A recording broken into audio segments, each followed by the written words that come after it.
No, well, scored it for one thing.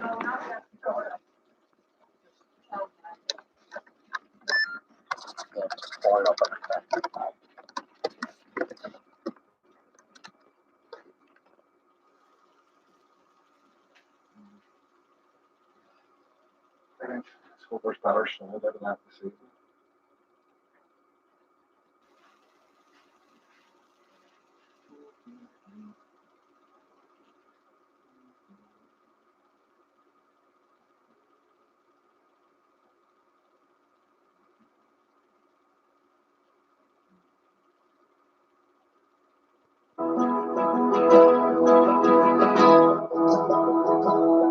From a Lanarkshire town, Right, that's that came camera man ready of great renown, received an education, working on the ground. A being boy by trade, he worked and then he played. When in rovers, he soon made great. And Justin was a man who was always in command. And he didn't give a damn if you're a Billy or a Dan. The greatest ever seen, and he loved the boys in green. Big Joe was a Celtic fan.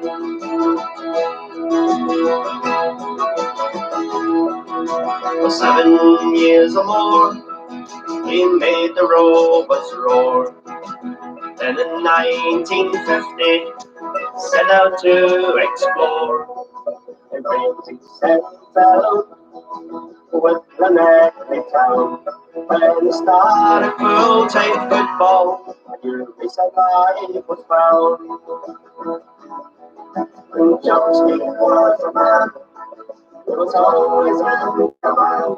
He didn't give a damn if you're a Willie or a Dan. The greatest ever seen, and he loved the boys in green. Big Joe was a Celtic fan.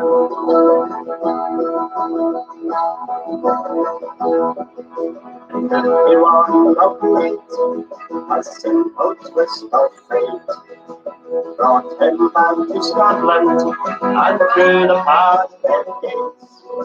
He got to leave the breast, and he got some great success. The double and the coronation cup with us he blessed. When Justin was a man, he was always in command. And he didn't give a damn if you're a Willie or a Dan. The greatest ever seen, and he loved the boys in green. Big Joe was a Celtic fan.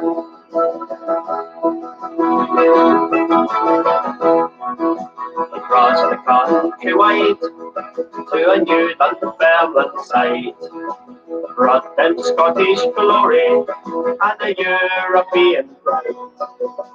He went to Amsterdam, to paradise again.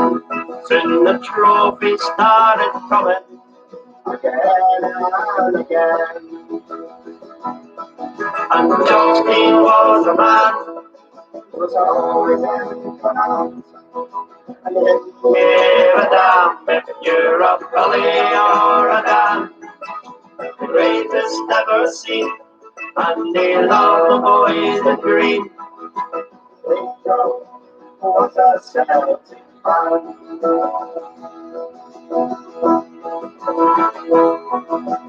13 years had gone, and Big Joe he moved on. He won the European Cup in Lisbon in the sun. And then planted a road and silver with the Lord. Our whole generation was sad to see him go. And Justin was a man who was always in command. He didn't give a damn if you're a Billy or a Dan. The greatest ever seen, and he loved the boys in green. job was at Celtic Farm.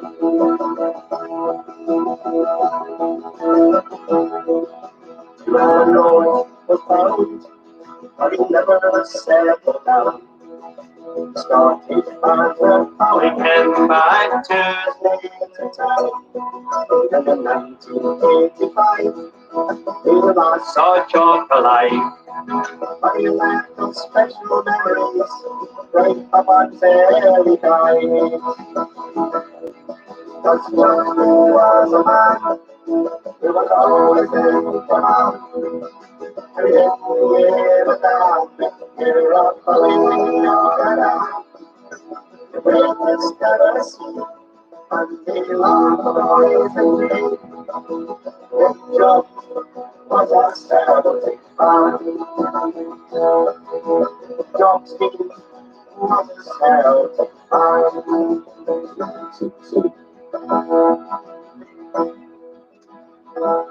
Evening, ladies and gentlemen. Just starting early, so definitely get all the streams going right across all the Celtic sites. So have a board there. Just do a couple of wee singles before we get the evening started. So as I say, start your watch parties. And hello to everybody on all the Celtic stream sites. So we'll get yarning very shortly. We'll just start a little bit early so we can get ourselves a little bit organized. So we'll keep the tunes going and we'll start officially at 8 bells this evening. Don't forget our special guest this evening, the great John Fallon, will be joining us at around about 9 bells.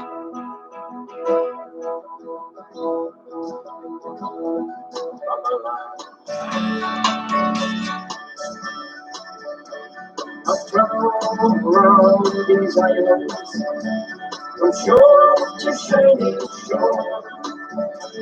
I've met some many heroes from the team that I adore. I've followed Glasgow Celtic, from London to Aberdeen. But I always remember the man who loved me. Johnny, Johnny, just before he died, I looked for Celtic and the time my heart. He united, he joined his favorite team. The great Glasgow Celtic would fulfill his dreams. Around the world, St. Patrick's Day, silent I picture scheme. They told me the treaty was the man who loved me. And Johnny, Johnny, just before he died, I looked for Glasgow Celtic and returned my heart. In the 1980, he made a character. He kept a great performance against Real Madrid. He was the good defender to win the cause of Craic. But Sabino and Coventry was the man who loved me. And Johnny, Johnny, just before he died, I looked for Glasgow Celtic and the time my heart. To win the players remember, I've got the Celtic sun. His young life that so freely in 1981. The 19th of October was a day that I'll be seen. I'll be my photo of a man who loved me. But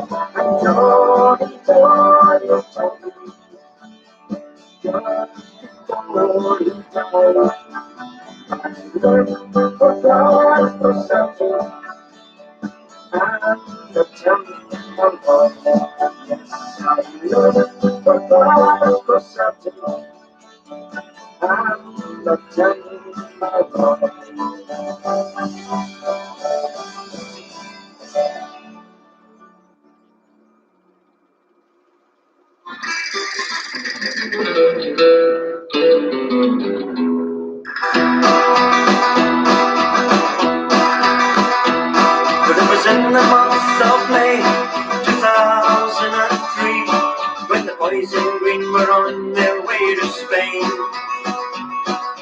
Mums and dads, boys and girls, granddads, bunnies, pocket spades, beach balls, idols all came out to play.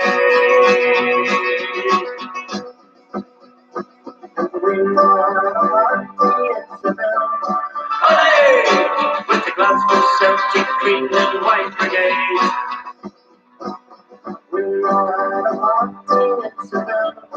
Hey! We were singing Glasgow Celtic all the way.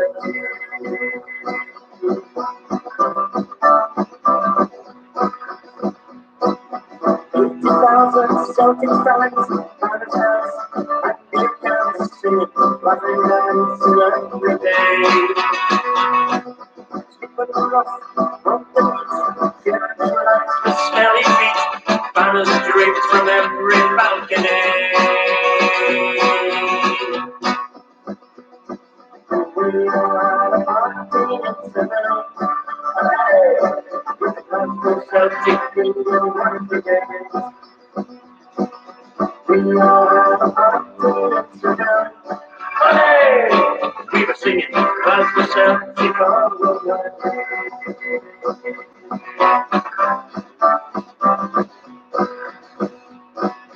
In the park, the lake, was alright. Charlie and the boys, we rocked the town. 50,000 robbers, criminals, stomping feet, we never let the man, he get us down.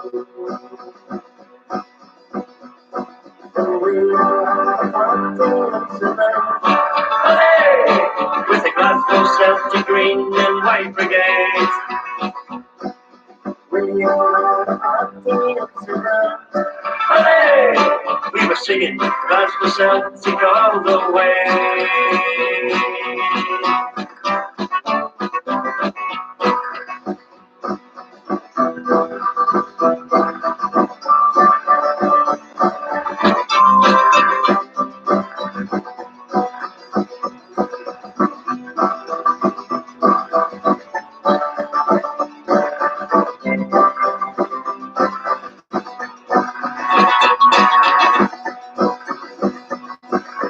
We are a party in Seville. Hey! With the Glasgow Celtic green and white brigade. We are a party in Seville. Hey! We were singing Glasgow Celtic all the way.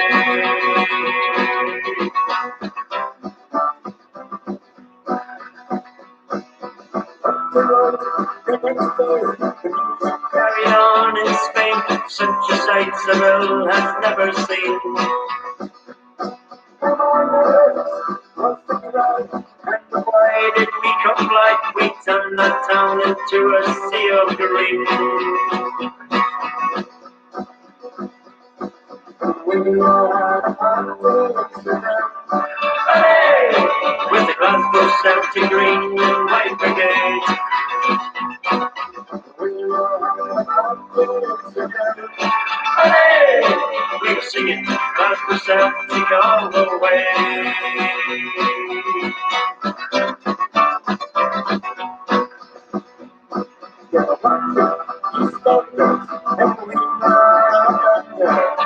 We've been spending euros and they're no. I always just go for right. Most girls cry at night.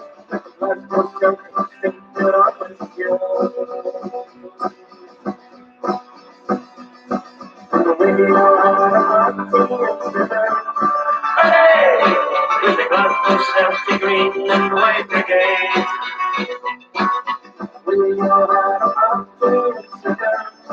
Hey!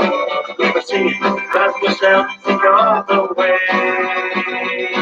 And we all had a party in Seville. Glasgow Celtic green and white brigade. We all had a party in Seville.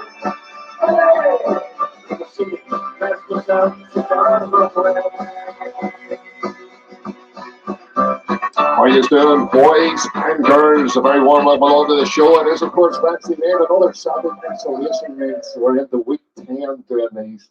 It's been absolutely wonderful to stand here and, of course, entertain fellow boys and girls from all around the world. So fair play to us for all joining in. We started all the watch parties there. Celtic pics and videos, Tremona Boys site. It's also on the Celtic Stream site, Glasgow Celtic Supporters page. Anything else you were doing? Paradise, yes. Tremona Boys, yes.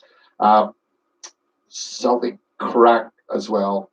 Songs Pope and Joy, you can get in there. And it's also on my personal page as well. So anybody, it's a personal friend of mine, can get in there. I can only see my personal friends' comments or ones that come up on the Celtic Craic page. If you want to just jump in, add yourself in there, it means you can get in the conversation this evening as well and maybe put a couple of questions to John Fallon, who has had a very, very colourful career. I was just reading over all his stuff today. There's also an opportunity to get his hands on his book as well. He had written a book, and you can get it signed personally. So if you know any boys and girls out there, it's their birthday coming up, or maybe you just want to stack off for Christmas, maybe keep it to the side. Here's your opportunity to get a legend, to get a book signed by him, so you can get it done this evening. I'll put up all the details at the end of the show. So say hello to everybody, Dax. Hiya. Check on the throat. Check on your throat. Right. Wait, do you want to say hello to a few people, and then we'll get the first tune up? Go on. John Lumsden, Paul Corrigan, Jody Whittaker, not that Joe Duffy. Oh yes, it's North Belfast Joe Duffy. Running gag now. Sharmarie, Martin Keane, Kevin McCulloch, Lawrence Harris, Patrick Gallagher, and Mick Holmes. Hello to you. Also, Barney Keynes joined us. Eamon Graham. We got Peter Scullion Jr. How are you, Peter? Lisa Parry, Oren McLeave, Sean Mallon, David Armstrong, Charlie Tully. How are you doing, Charlie? Hope everything's good, mate. Also, Felix Gallagher and Trim in County Meath. Felix, thank you for your generosity this week. You're an absolute superstar. Hugh Hitchin, Jordan McCauley, Paddy Joe Devine, Frank McGuinness, and also Michael Gannon. Hail from the Black Hill Rebels. Yeah, Liam and he's watching as well. Hello, Liam. How are you? Right, let's get ourselves up and going. Then we'll pick up on a few issues. Then we'll, of course, throughout the show, knock out all your favourite Celtic tunes as well. John Fallon, around about 9 bells this evening.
say it's Celtic Lockdown Show. Here we go. It's week number 10. With me and Dex, little Stato here, taking you through some of the issues of the week because there's no football being played. Although we've been declared champions last week, it's an absolute wonderful feeling to have 9 championships in a row. I'm joining all the supporters, making all the videos all online. We had a great cavalcade as well. It's been absolutely fabulous this last week or so. Before we kick into one issue here, we've got this little book, and I actually came across it. It hasn't seen the light of day from about 1979, but it was the original 1974 9 in a row book. Kenny Dalglish on the cover. Roger Bailey, who wrote loads of Celtic books throughout the years. It's all done, and you can actually smell it. It's, you know what I mean. It came from 1974. It's got those sort of heavy, paper inside, and it's some great wee articles all about the '74 season and the 9 in a row. So I managed to get it out. And there's a couple of wee facts in there, so we'll try to dig them out later. We'll compare them to the modern day. Talking about the modern day, Declan, what's been happening there? Tell us what's been happening in the news. Unknown player who used to play for the other side has been fucking up a wee bit recently. Yeah. Right, who's this happened to be? Gareth McCauley, whoever he is. Gareth McCauley. He won't be one of the ones that played for the Acme paid 6 counties down there. He is. Yep. Our title is tainted and hollow, apparently. Yeah, that would be just typical of somebody who is just a one-track brain. It's very. I love these people come out and try and talk about tainted titles. Listen, it's like this, and Chris Sutton gets a nail smack bang on the head. You're lucky you got away with 13 points. Well, I think Neil Lennon had it written ahead. Tainted sounds like you cheated for it. We haven't cheated for it. Oh yeah. They would know all about cheating as well. And Walter Smith said the same thing, and he has deep in tainted titles. Yeah, I I know, but when they try and talk down what is probably the second greatest achievement, well, maybe the third greatest achievement in Scottish sport, would be, of course, no, I think Lisbon. Second. The second would be the 9 in a row from the 9 in a row team. No, I think it's harder now. It's harder to do it modern day. Well, modern day football is everything. Yeah, like is harder. World class players back then. That's it. I mean, we've had a few crackers in this 9 in a row, but back then you have Kenny Dalglish, Billy McNeil, Bobby Lennox, and all that there. Well, you only have to look through that book, Superstars. George Conley. Did anybody get his book? Cracking book to read if you love reading Celtic autobiographies. Definitely get a hold of his book. He was going to be a world superstar, and don't want to spoil it, but go get the book anyway. But you can catch some of his footage online there playing football. So Gareth McCauley, what did Chris Sutton describe him as? I didn't see what Chris said, but he's only won one trophy his whole career. It's the Irish Cup, even though I'm a bit jealous of us being Reds fans, but yeah. An Irish Cup medal. Who did he win that with? Glenavon, I think. Glenavon or Korean, one of them too. Right, I'm sure you would know our boy down there in Lurgan has got loads of medals. Yeah. Well, you know who that is. Right, I just can't get enough. We're going to do your Gary Oak. Don't forget, if you have a favourite Celtic tune as well, let us know what it is. We'll get it in for you this evening. Don't forget, John Fallon live at 9 bells this evening. Oh, when I see you Celtic, I go out off my head. I just can't get enough. I just can't get enough. All the things you make do, all the things you say. I just can't get enough. I just can't get enough. So that's late, I'm falling in love, and I just can't seem to get enough. No,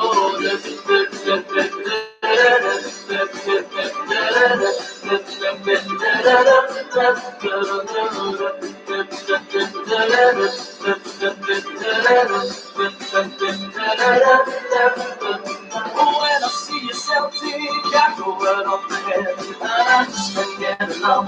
I just can't get enough. All the things you make do, all the things you say. I just can't get enough. I just can't get enough. Simply sleigh I'll be falling along, and I just can't seem to get enough. Oh, dip, dip, dip, dip, dip, dip, dip, dip,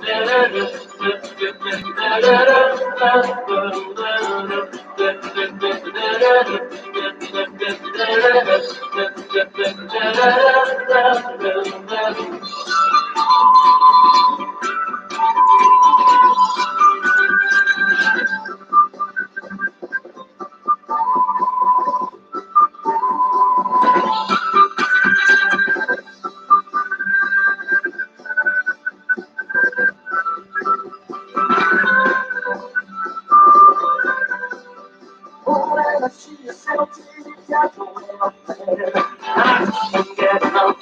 I just can't get enough. All the things you mention, all the things you say, I just can't get enough.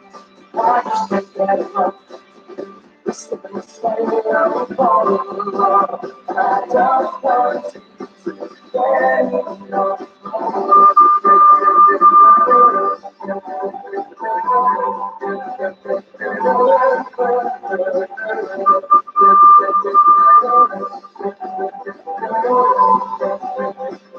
Just can't seem to get enough of Celtic. Gary Oldman, and I just can't get enough. Of course, that was an 80s pop single that has totally got a reworking. And of course, the Green Brigade took up that song a lot of years back, and all of a sudden, 2010, 10 years ago, and I turned it into a Celtic anthem. It's greatly It's not really a sang. song anymore, to be honest. It's not, I know it's. I used to love it as a new romantic pop hit, but and I thought it was cheesy when I first heard it at Celtic Park, but it has grown on me. I've grown to absolutely love it. Right, Dax, we're going to go transfer news. There was a wee bit of talk on transfers this week. Yeah, like Christopher Ayer and Christopher Ayer, yeah. I don't really think Real Madrid are really looking at Scotland for players, to be honest. Well, that was that young lad that Ronnie Dylan knew that sort of recommended him to Real Madrid. The one Ronnie Dylan tried to bring him low. Odegaard. Yeah, Odegaard. He was recommending Real Madrid signing Ayer. Has he ever kicked the ball in anger for Real Madrid? Yeah, a few times. Oh, But not as extensively. Not the next he Ronaldo. is he a scout, isn't he? He's not the edgy, isn't He is. Yeah. Not the next Ronaldo is he? Yeah. so-called. So I don't think he could be run about recommending players to sort I of. don't think Ayer. I mean, we can't say anybody this season. Like, Yeah, and as well, much as Ayer, no, that you have to keep everybody this season. Ayer's a cracking player, as I say. When he got that little head knock, he hasn't. actually right up in that was a broken eye socket. Yeah, broken eye socket, more than a head knock. I don't think I've seen him get into, you know what I mean, challenging for balls, and he's just a wee bit wary. But maybe, you know what I mean, he get over that He fear. just jumps into it too early. I know, but it's I like once you've broken the the eye patience there. socket, It's you have to be very, very Norwegian careful. loose league things like What's this? kind of like a Norwegian loose league things. Yeah. Oh, well, he served as well. But So that's him. There's talk about him going to Real Madrid, Real. AC Milan. That's a link I would probably.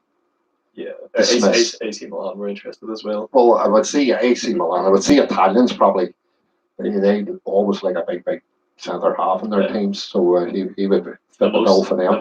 The 23 million was the talk, like, and I would accept it, to be honest. Because there was talk, someone said that money, they didn't say 23 million from Leicester plus Benkovic. I'd take it. Would you? I'd take it. Yeah. And I think Benkovic is such a player. Benkovic, Yeah. like, but I don't know. But what am I wee bit But we miffed about the Benkovic? We play free centre halves now. Could you imagine Ayer, Julian, and Benkovic? Yeah. Oh, it's maybe a route to go down. I think Benkovic was a superb player for us for that season. What I'm a wee bit miffed about that as a player, if you were being loaned out and you would have went to, I know it's Brendan Rodgers, but you would have went and says, here, listen, I'm not kicking football for Bristol City. I could go up north to Celtic, win myself trophies, be adored by fans, and you're playing the I don't know what the official attendance is at Bristol City. No harm to them, but they're just not in our league of world football. And for any professional player that would have an opportunity to play for Celtic. Yeah, I think mean, Arthur I will really- reach always nail it. I think you don't say about the Celtic. Yeah. I was glad to see Arthur. He made a Yeah, he little made an video appearance. for on Saturday, wasn't it? For Saturday, yeah. I'd seen Arthur jump in. To be honest, when I wasn't Arthur a big was, fan. I absolutely loved him, but I don't think I praised him enough when he was at Celtic. Now he's away, and I'm starting to relive some of the videos. I remember that penalty at Dundee United. Remember, we were all over it, boys. The longest, Jesus, one of the longest games we were at. It was absolutely Baltic that night. I don't know if it was for World 11 or Yeah. Ballon d'Or, but he was nominated for one thing. Ballon d'Or or World 11. I think it was World 11 he was nominated for. While he was at Celtic. Yeah. But that penalty he scored that night against Dundee United and the penalty shootout, that's the night we thought was never going to end. When they started to the team again to take penalties, we're going, oh, Jesus, we need to get out of here. Couldn't feel my feet. Got so bad, I went up to the wee coffee place at the top and asked them for some cardboard so I could put it under my feet because the cold was just coming right up to us. But a great night all the same. Any more transfer news? In Chile, and I one we don't need to get rid of. And wherever this news came from, there's a lot of shit before, like you guys said. 4.5 million just refunded. That's no what I've heard. I was reading through today, and it seems feasible enough. Maybe Southampton would bite at it. A straight swap deal for Fraser for Inchamp. I'd rather pay the money and keep Ollie, to be honest. Ollie What on if you had a choice? What would it be? Would it be keep Fraser and let Inchamp go? It's hard to say, like, because on this day, Inchamp's our best midfielder, like. On his day? On this day, yeah. How many off days does he have? Rarely this season. I don't know. You always, so many managers are playing. You need a good man between the sticks. That's where you base your team. No, we're going to, because I think Craic Gordon literally got now. I think his contract's up and. Oh, but Lenny's talking about getting them an hour contract for. His contract's going by the end of Monday. No, I don't think he'll get one. Scott will be second choice. Bean has never let us down. Yeah, he hasn't played. Well, the Cluj game, he was pretty poor. Yeah, but we'll put him down for a poor one for that. But and all said and done, for what we got him for, he wasn't even getting a game for under Neil McCann at Dundee, and the next thing he comes to us and he's playing European football out of his skin. No. So, you know what I mean? I think we'll be saying goodbye to Craig Gordon. He has been a good keeper. He has been a good servant, for a Hartsman. Yeah. Any links to players? Anybody apart from loanees where we're trying to follow up on? Anybody? It's just the usual. We're linked with Ronaldo and some of them sites. I know they're on the internet saying we're going to be back. Aaron Hickey from Hearts. I haven't watched too much of it. Yeah, I've seen that up. It's what he said in the last year of his contract, and we can get him on the cup deal. Yep. Just a lot of them is under these contracts. If they go down, their contracts come null and void. He's also been looking on them, but he's just going to shut right out and loan anyway if he goes to Man City. I know. That's why you should choose. What about Paddy Roberts? Any more word on that thing? I'm not going to say it's dead in the water, but it's been silent. Silent. Must we offer Man City a ticket or leave 3 million. 3 million. Take it, City. Take it. We'll thank us for it. A club like that, the money to burn. We're going to give you 3 more million, and you can burn it as well. You know what I mean? I'll get you a good wee fire the whole night long. Right, we'll go for it, Dax. We'll play on our wee tune here. What about this? Yep. Rangers, bye-bye. Oh, I love this. Yeah, and of course, sing about going for 10 in a row on this as well. Yo ho ho, off we go. Well, it's 9 in a row. Bye bye, Rangers. Celtic's on the ball again, on their way to make it 10. Bye bye, Rangers. You can fumble out your great defenders. shout about your no surrender. We'll be there for the league and go. Rangers, bye bye. Yo ho ho, off we go. What do you know? It's 9-0. Bye bye, Rangers. Celtic's on the ball again, on their way to make it 10. Bye bye, Rangers. You can bomb about your picnic banner, sing and shout about your no surrender. We'll be there for the league and the cup. Rangers, bye bye.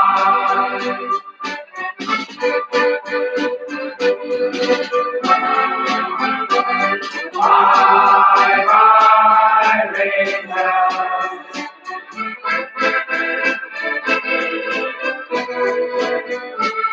Bye bye, Rangers.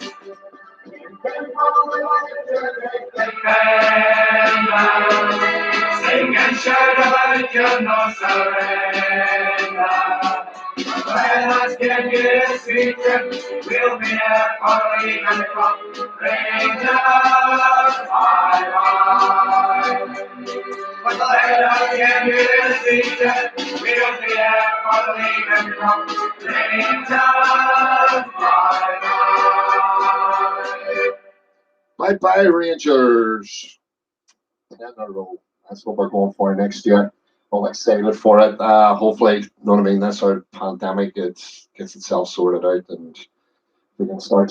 Hopefully, these lockdowns, that's the reason. I'm hoping, and I'm just hoping for good news all around the world for everyone. So, you know what I mean? We got a big season next season. That's all I'm thinking of. No,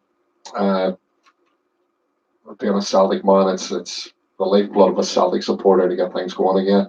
Right, some shout outs here. We'll get, hang on, I'll start with this one because these are the ones we were in last time. John McCauley, or Johnny, how you doing over in Paisley? Also, Mark O'Hare. We got Jared Blaney, Paddy McDermott, Catherine Kelly, Timothy Hamilton. We've got Claudia Kastner in Austria. Hello, Claudia. Also, Andrew Peter, sorry. Mary O'Neill, Mary O'Donnell, sorry, in Gran Canaria. Gavin Robinson. We've also Peter Johnson, Paul Gray, and people from Ballymena Shamrock who are on board. A big hello to you, and also Michael Fox. Yep. Michael Oslab, Mark Kevin Jordan, Sinead Donnelly, Sammy Marshall from Coatbridge, Bingo Mick. So then it 4-1, 41. Johnny Craic, Stephen Clark, Lakeshire Top. Right. Yes, this is the 79 one. 79. No, this is 1980. This is the one that was worn at the Bernabeu. Time we played Real Madrid away. The 79 one has the two umbros on the collar. It's actually over there. There's it there. That's a 79 shirt over there. This is 1980. The wore this flag, yeah. Yep. 32. Marty Keenan as well. Kevin McCune and Christopher McLaughlin. Big load of all you guys. Also, we'll get Michael McDonnell, Kevin Brawley, Caitlin Clark, Newsom Park Guest House. That's in Liverpool. Hello to all you guys. Liverpool stroke Celtic B&B. It's a cracking wee place. Chris Griffin, big load to you, Chris. Peter Scullion Jr. wants thoughts on Macaulay's comments. I think we did give them out. Couldn't give too much. Well, I tell you, Barney Kane sums it up and says Macaulay needs to stay off the bucket, like Ali. And I think you're absolutely spot on, Barney, with that. You're 100%. Also, big mess that Jim McAteer down in Dublin, and also Eamon Oak McKeown. He says, in cham out. He's only doing that to take me off. Oh, is he? Is he? Because we had this debate back in the second treble season, who's better in Cham or Armstrong? I said in Cham, he said Armstrong. That's been an ever-growing debate. In Cham Armstrong. Oh, listen, in Cham, because that goal in Lazio that night was just I live for me for The argument's sake out there, it's 3 years till since the Invincible treble. Armstrong's equalizer was as crucial as any goal. Yeah, it was in the cup final day. Mhm. Yeah, it was indeed. Right, so we're going to go for Sabine. We're going to do Willie Mealy. It'll take us through periods of our history. It's a great song. It was written by Hugh Jordan, who's a journalist with the Sunday World. He penned this beautifully, absolutely beautifully. Done to the sort of backbeat of Matchstick Men and Matchstick Cats and Dogs. This is absolutely brilliant.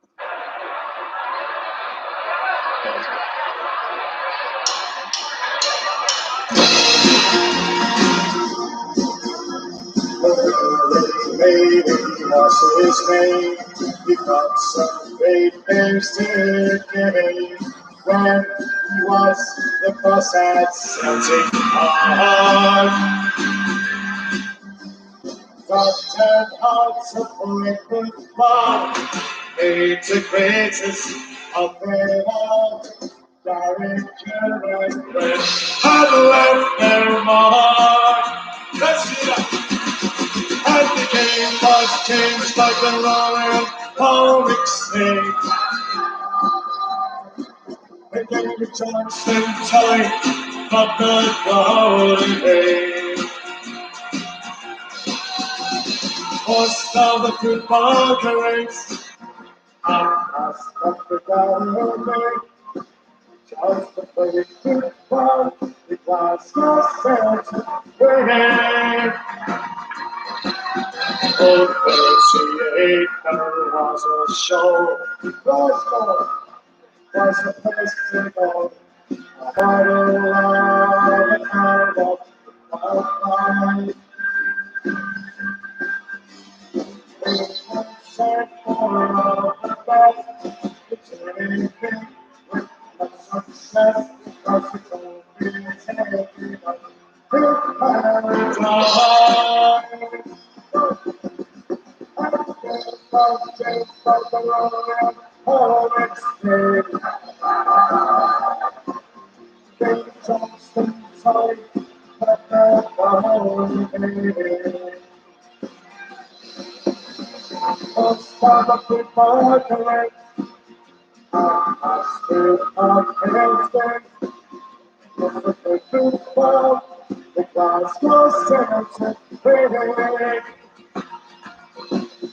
Oh, sober, just be sober, it is the guy of John a Jesus on a face of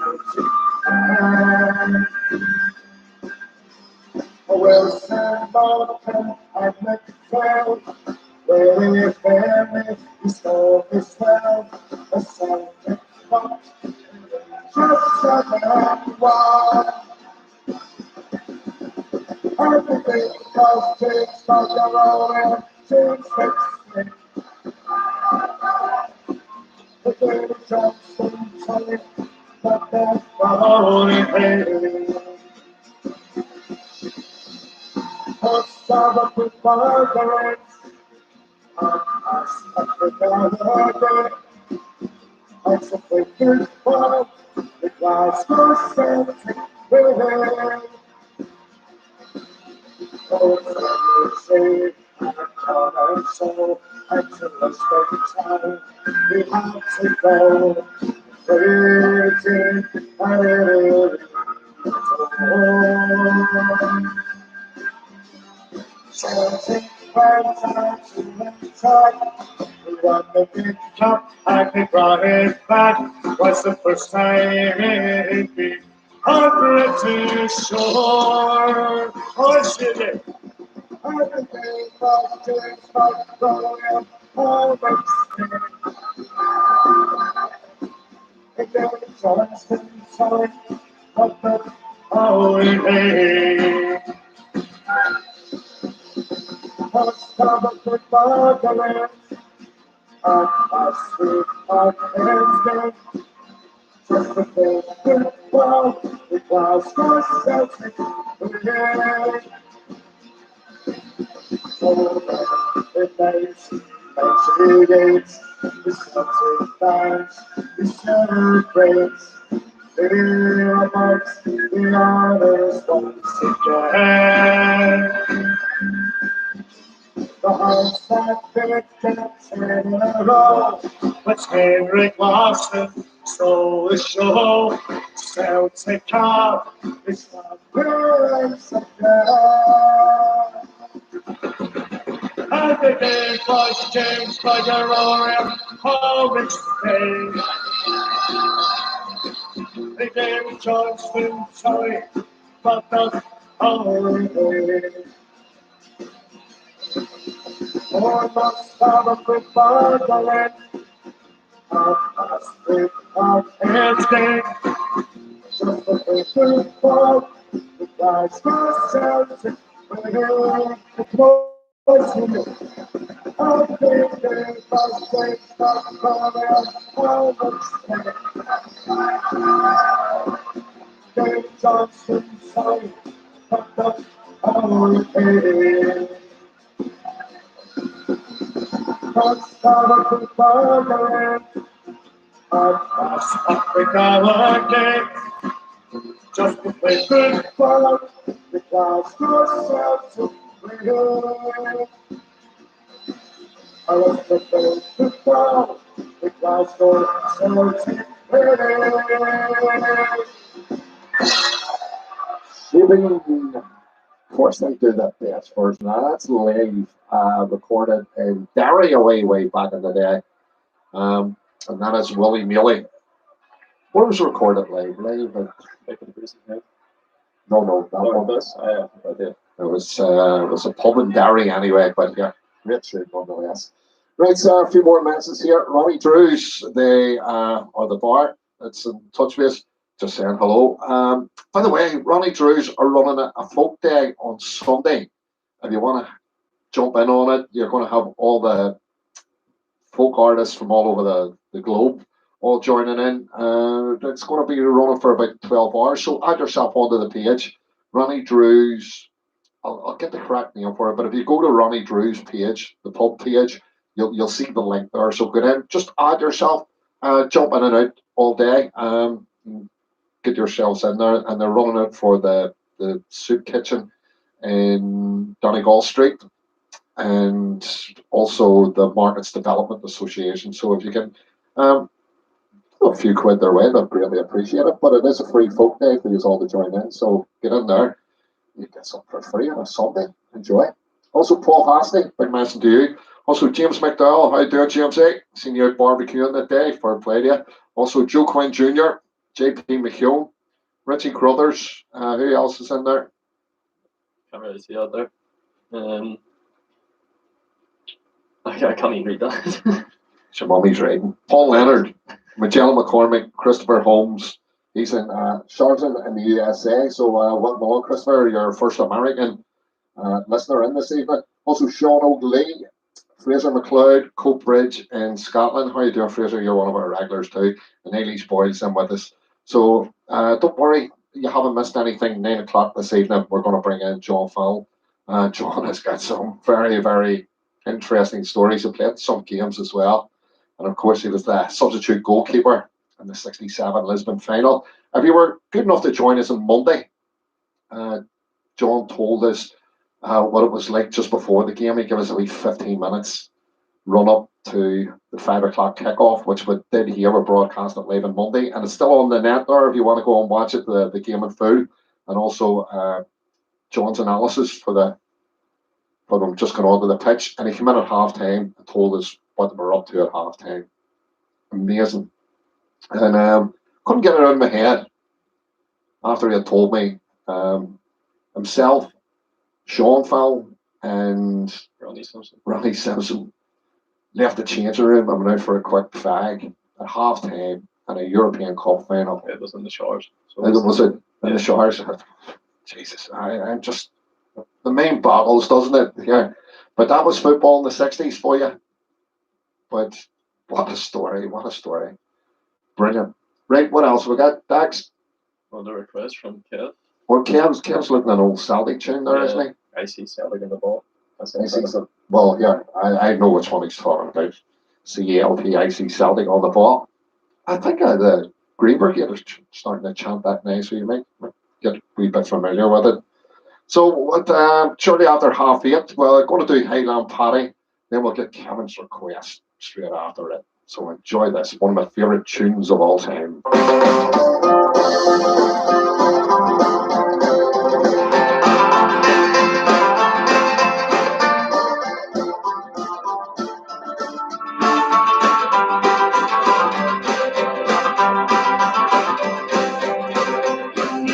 Fair as the sun was shining. To Kilkenny I did ride, I did meet with Captain Brady, a tall commander by his side.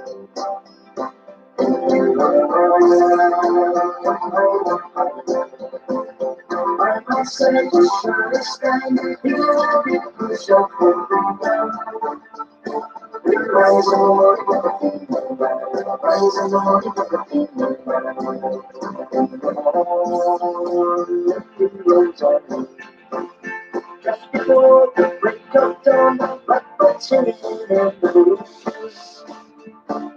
Greetings to a smiling morn.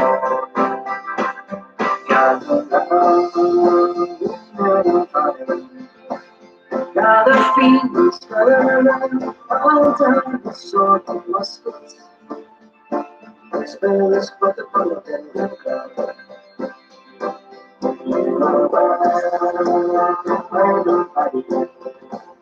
By my side, you surely stand.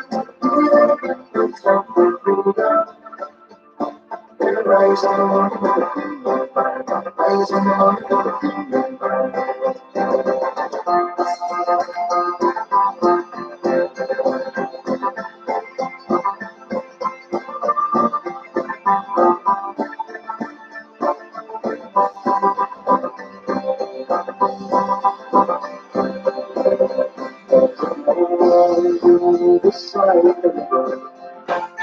just outside the town, they make the struggle captain. When they get those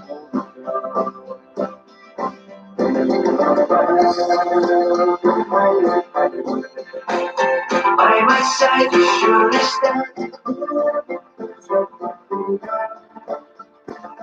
Rise for the morning of the kingdom, rise in the morning of the kingdom.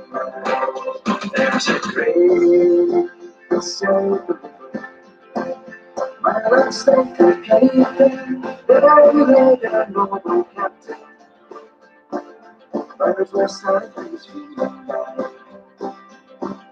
all my life I will remember. I remember night and day, from silent to the phone. And that's what the captain said.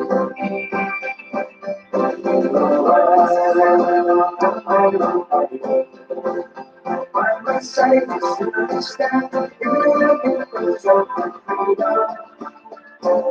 Rise in the morning of the kingdom, rise in the morning of the kingdom.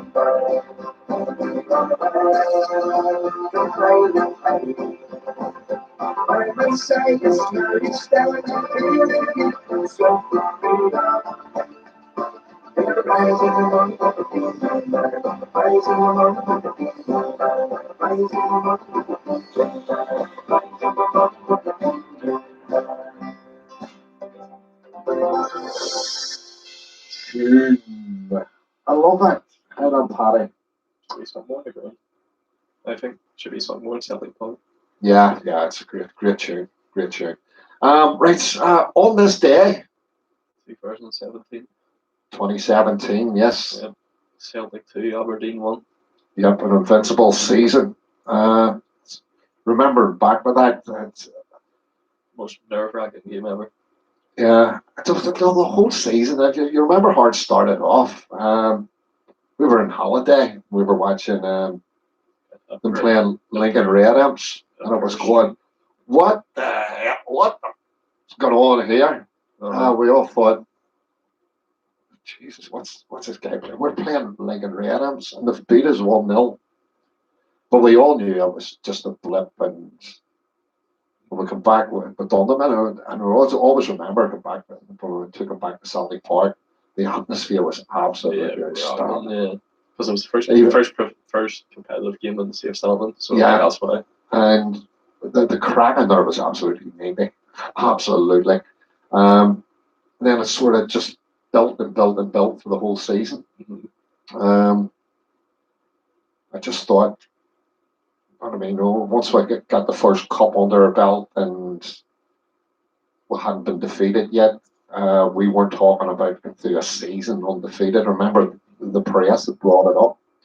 I think it was Colo Pori when he was playing for us. They reminded him about an invincible season that he had with Arsenal, which you really couldn't call an invincible season because Colo Pori predicted it before a ball was kicked. Yeah, and it came to fruition, didn't it? In the end, Scottish Cup final. It was nail-biting stuff. It was at times. Yeah, and especially Johnny, of all people, Johnny Hayes gave Aberdeen the lead. I still say Johnny Hayes he was going to Celtic in that game. That's why he didn't celebrate. Right. That's what I think, at least because he was saying about 2 weeks later. We'll try and get Johnny on the show. We'll press him on and see if he did know. Oh, I hope he gets a new contract here at least. Yeah, I think he will get a new contract. He was one of those players that pulled the socks up last season. Yeah. When players' heads were going down, he was one of the people. When he fell over the advertising boards, popped up right away and put that throw in it. Scored from it. We scored from it. It's like wee moments in a season just give you that wee bit of a lift. And I think he's well worth another year in Celtic, definitely. And he seems he's well liked by the whole squad. And the fans. And the fans, of course, yes. More important. You don't get the fans back in. God knows which way your season will turn out. Speaking of fans, I don't know what's going to happen there, but he'll go down in history for Outgoing at least. I would keep Tom. Although he's not. Keep Tom for one more year, but I think that he's can't be on the road at Celtic for me at least. As much as it hurts to say that, Yeah, he's still a cracking player. Yes. He's still a £8 to £10 million player in this market. Christie's is ahead of him, Callis is ahead of him, and Charles is ahead of him. Yeah, I would say, Christie and McGregor are two of the greatest talents in, say, British football, not just, in Scotland. Two amazing talents, and thank God they're so committed to Celtic. And they love it there because there would be clubs out there would like to turn their heads. And put stories out to try and turn their heads on. That first, the Invincible season, I might be the bias that made it. I don't like Brendan Rodgers, but I found this season more enjoyable than the Invincible season, to be honest. Even though it was cut short, I just thought we played better football in the first year, right? Yeah. Is that me being biased, or?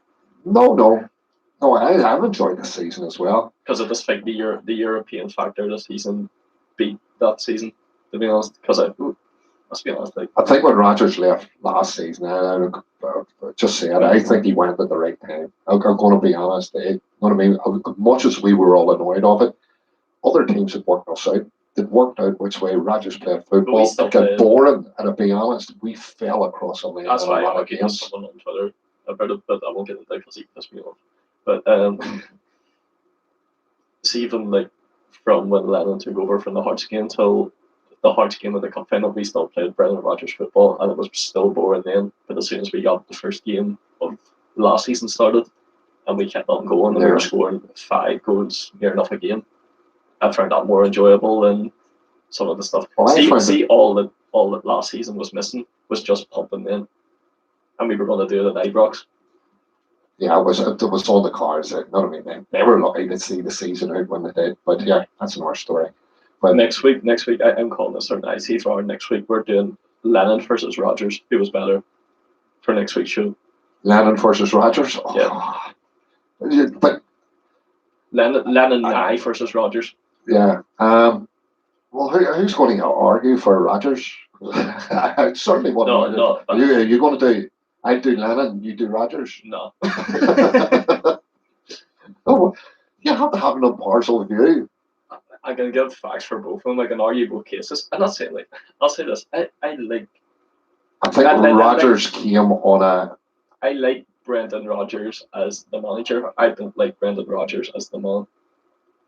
well, we all knew that he was a type of fraud There was a in the video. end. Listen, I you know I have argued for Rodgers on a few occasions. I don't think I don't mean the true stories out I think about everything what see looking happened. back, because someone put the video up of Rogers' first day walking into Celtic Park. His first day walking into Celtic Park as a young fan. He walked in and Jeremy spurted that stuff about Tommy Burns and all. I think that was the first rod putter dust for us to bite. I think. Yeah, well, it's just we are gullible. Exactly. We are gullible. That's why there's all these Celtic sites online, and everybody goes in to read them every day and go, "Oh, we're going to say such and such as Ronaldo." Ronaldo's saying it says in Celtic clickbait.com. David Luiz apparently saying it for us today. That's what I read. David Luiz. He said, as one of our group chat members said today, he's just a Brazilian Effie Ambrose. He is. I wouldn't. Wages that they've been talking would be astronomical. Listen, we've got a certain wage structure at the club. There was one on Twitter who said that we're getting Loose League's coming back and we're getting KT on loan till the end of the season. As much as that's the kind of deluded attitude that's floating about the internet. It's definitely not happening. Give us KT back. Yeah. Take him on loan. Take him on loan at the end of the season. Right, we're going to do Kevin's song. He wanted Celtic on the ball. We'll get that sorted out for him. So, Kev, this is for you, buddy. Hopefully, it'll kick in for us. I can hear it. Maybe I have to turn it up here. I have to take it off. No, I'll have to put it back to the start here, Kev. Here we go. Enjoy. The Hall of Fame of the football game is a name that stands alone.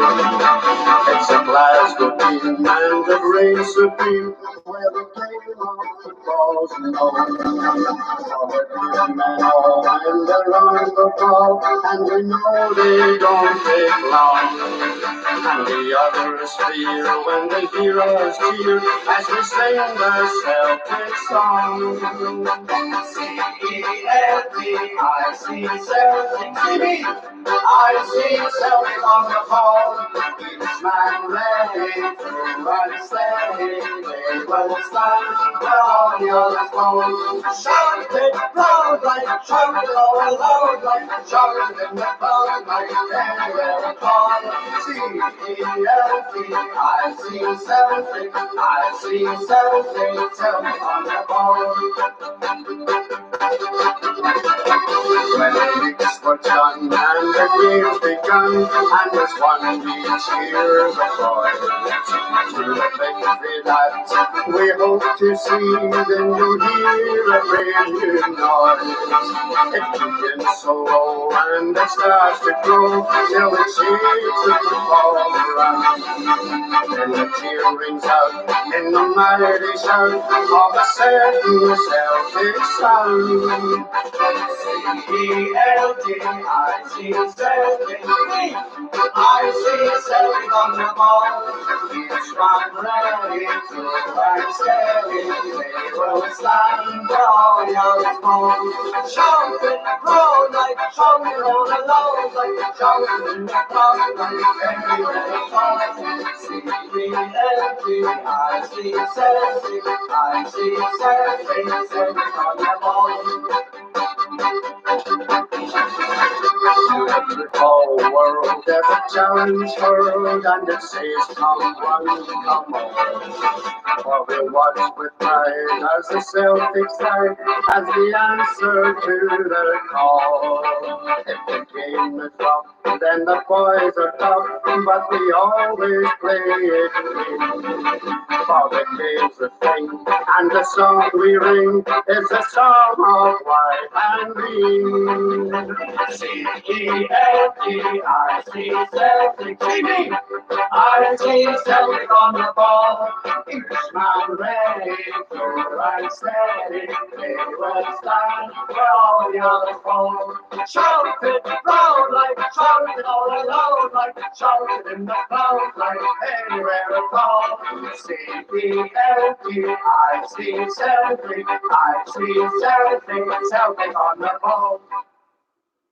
Well done, Kev. I tell you what, I haven't heard that in long many a year. I must actually put that onto my system. Celtic. Celtic on the ball. Well done, Kev. That was especially for yourself. Right, Dex. What was the next thing on the agenda there? Yeah, there's a few people to mention here first. Mark Cassidy, big hello to you. Also, Stephen Finlay. We also got Sharon Barber has joined us. Also, my good friend Rory Carson. Big thanks for the t-shirt row. Going to wear that at the weekend disco in here. The weekend disco lockdowns. Also, Jasper Luber O'Connor Gill. Jared Gallagher, big hello to you. Also, Danny McFadden. James McClanagan, big hello to you. James. Right row, the Rebel sent you a WhatsApp, right? I'll get that sorted.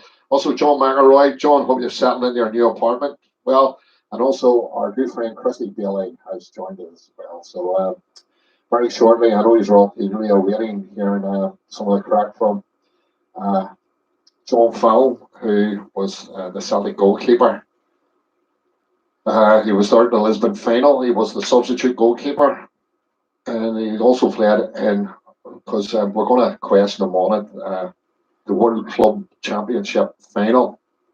Didn't play in the first leg, played in the second leg and the replay as well. And I'm sure he's got some story to tell about this, the maddest game in world I football. wonder when I don't know what year they did, but what year they stopped doing the two-legged affair for the Club World Cup? I think it was after that.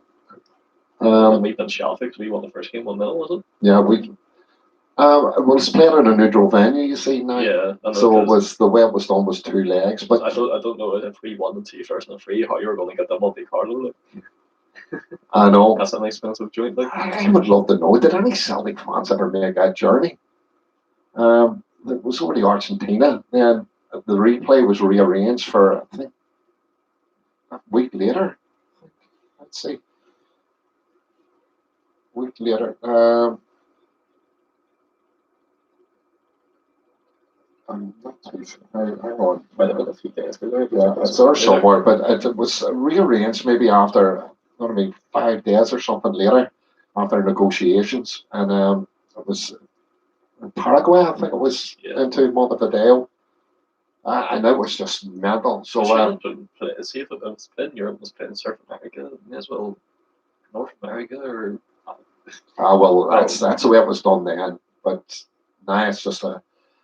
I think we were shocked, to be honest. Like, yeah, it's just select the country in it. You get a couple of games, a semi-final and a final out of it now.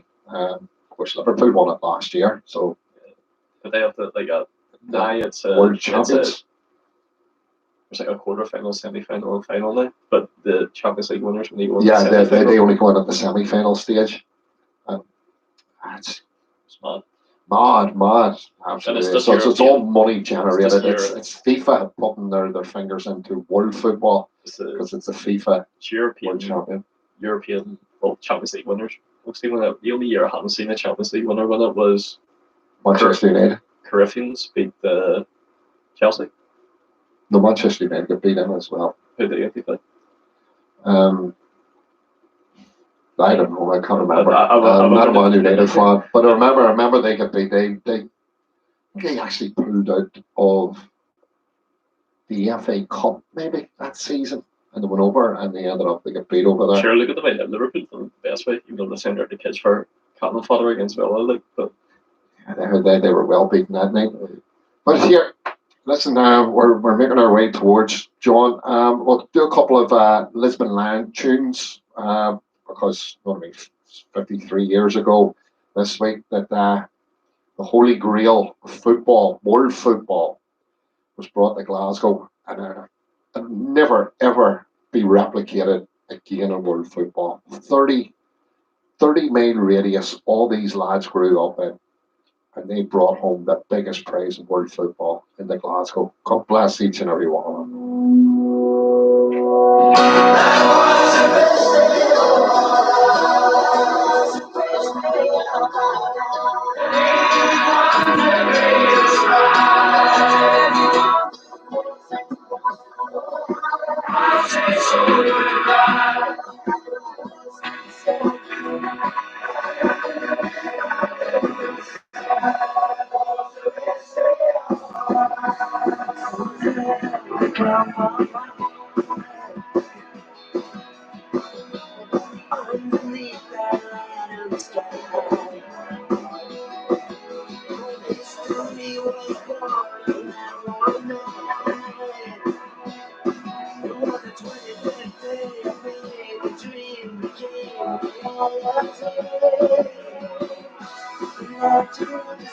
Sorry, did I say Paraguay? Sorry, I say Uruguay. I don't know what I'm thinking here. Apologies. Felix, you pulled me up on that one. Right down in Uruguay in the land of sun.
I'll never forget the day Celtic won the European Cup.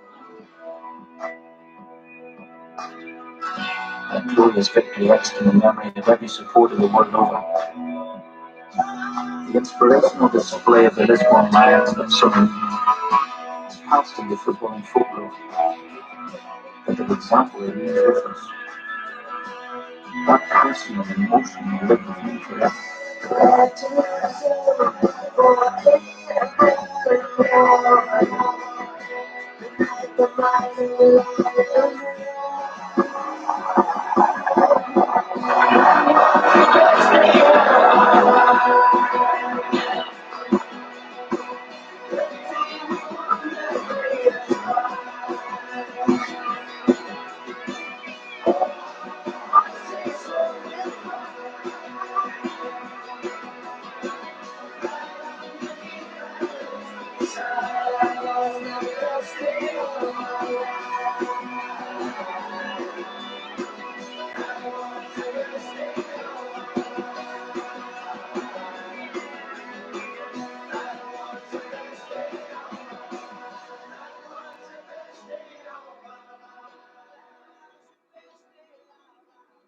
Best day of our lives, on top of the pops of that tune a few years ago. Right, a couple of shout outs here. Amos McCulloch, my good friend Amy, how are you doing? Amy, we must, after this lockdown, so we're definitely get a meet up. Also, big mention to James McDermott, Michelle Conley Walsh, also Marcus Boer out in Germany, a big hello to you, mates. Kev the Tim Ross. All right, Kev, we're only one record away from getting John on. Jim McAteer wants to say hello to Mags in Stockport, Jerry Hood in Dublin, and Liz Liz Ellen and Sandra in Scotland. So a big hello to you. Also, Evelyn Higgins, it's in Holytown.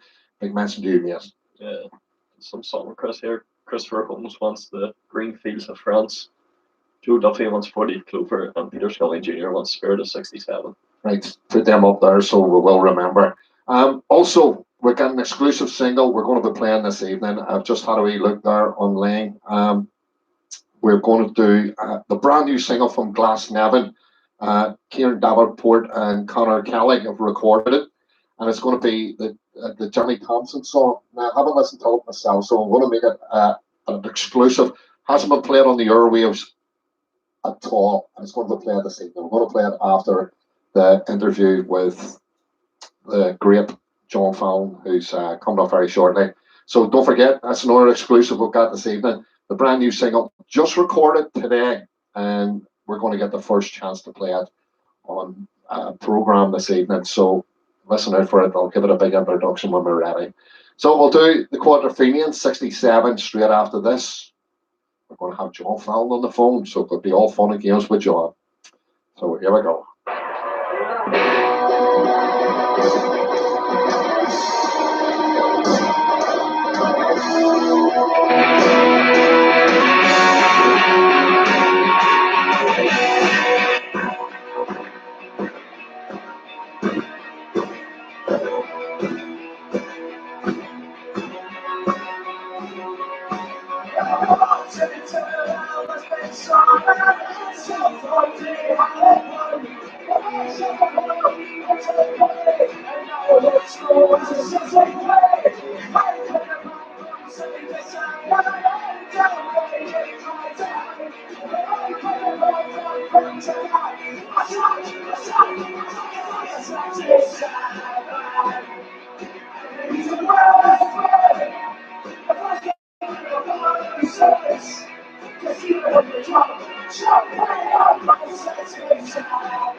Cheers.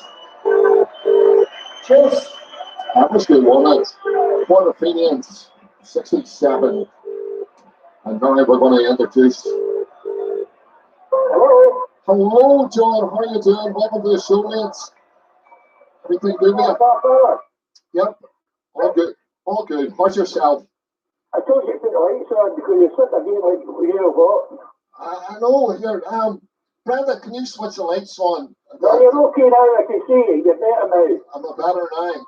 Yeah. It's remotely anyway. I have to sit in I the hope dark. it didn't interfere with it, did it? She makes me sit in the dark. Right. I know. She makes me sit in the dark in the house. I live under the stairs. Well, how are you anyway, mate? Everything I'm good? good. I'm good. How was the 25th day of May for you? Yes. Did you enjoy it? I always enjoy it. That's good. That's good. Right, we're going to look over your Celtic career. I've got my young son here with me, Declan. Right. So say hello to John. Hey, John, how are you? How you doing?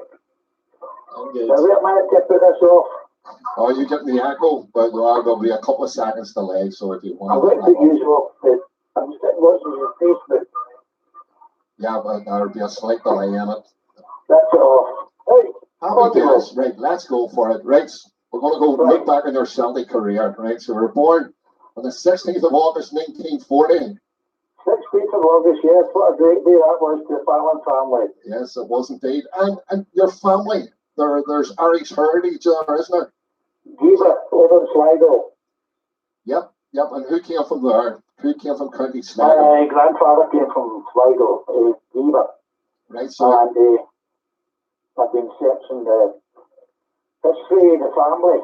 And I've got some of my grandnieces and nephews on Facebook listening in tonight with me. brilliant. And getting the family tree done, it'd be great to get all the history out as well. Maybe Plus my family, I think they're listening as well. great job. Right, so or your family settled in Scotland, and of course you were born in Cambuslang. You started your career at House United. Yep, Full House United. Yep, and you know what I mean. I actually joined them in my 50. I was 18 and I joined them. Right. And they didn't fancy me to brought the boys' collar board. And they said, oh, you'll do it. Right. So, yeah, you only spent one season there from what I can read up on. I was only there for a month. Yeah. Well, 1 month, I thought it was one season, but there you go. And you got discovered for Celtic. That must have been a dream come true. Well, actually, I was with Celtic till I was 16. We had what was later to become the Kelly Babes. We were a group of the boys always went to Celtic back to train. George Steiner came as the coach with Alec Norton, John Higgins, Fancy Meekin, and Sean Fallon. They took this group of young boys. Billy McNeil, John Clark, Charlie Gallagher, Mick Jackson was there. God, The original Quality Street gang, they would have been. The Lisbon squad, and then the Quality Street kids came after us. Yeah. And they came through the coaching school. Excellent. And you were understudy to the eccentric goalkeeper, Frank Haffey. Yeah, Happy and Dick Beattie. Oh, jeez. What was he like as a person? You know what I mean? Now, the only things I can read up on him, you can't get much footage or anything of him, but I heard it was a wee bit. Yep, and I played with Bobby Evans, Bertie Peacock, Neil Mochan, and my debut. There's some names, aren't there? And I played with Charlie Tully, of course. Did you play with Charlie? I thought Charlie had just left right about. So I played with Charlie in December 58 at Motherwell. I was playing a trial match for Celtic, and Charlie was coming back from injury. And I had to play that day with Charlie. Absolutely amazing to play with Charlie. And your man Frank Haffey, he ended up a cabaret singer in later years, didn't he, in Australia? I think he's still doing it, like Frank. He's out in Australia and he promises to come to see me, but he never comes. Yeah, he's still alive and kicking, that's right. He's still out there. He is still kicking. Yeah. And then there's another young boy from Belfast, Aberfleet, was it Coleraine? Big John Kennedy. Yes. He came after, he came behind me as well. John Kennedy, that's right. I remember his name being mentioned in dispatches. But you were under the guardianship of an absolute legend, Jimmy McGrory. What was Jimmy like? Very, very quiet man. He wasn't a manager, he was a figurehead.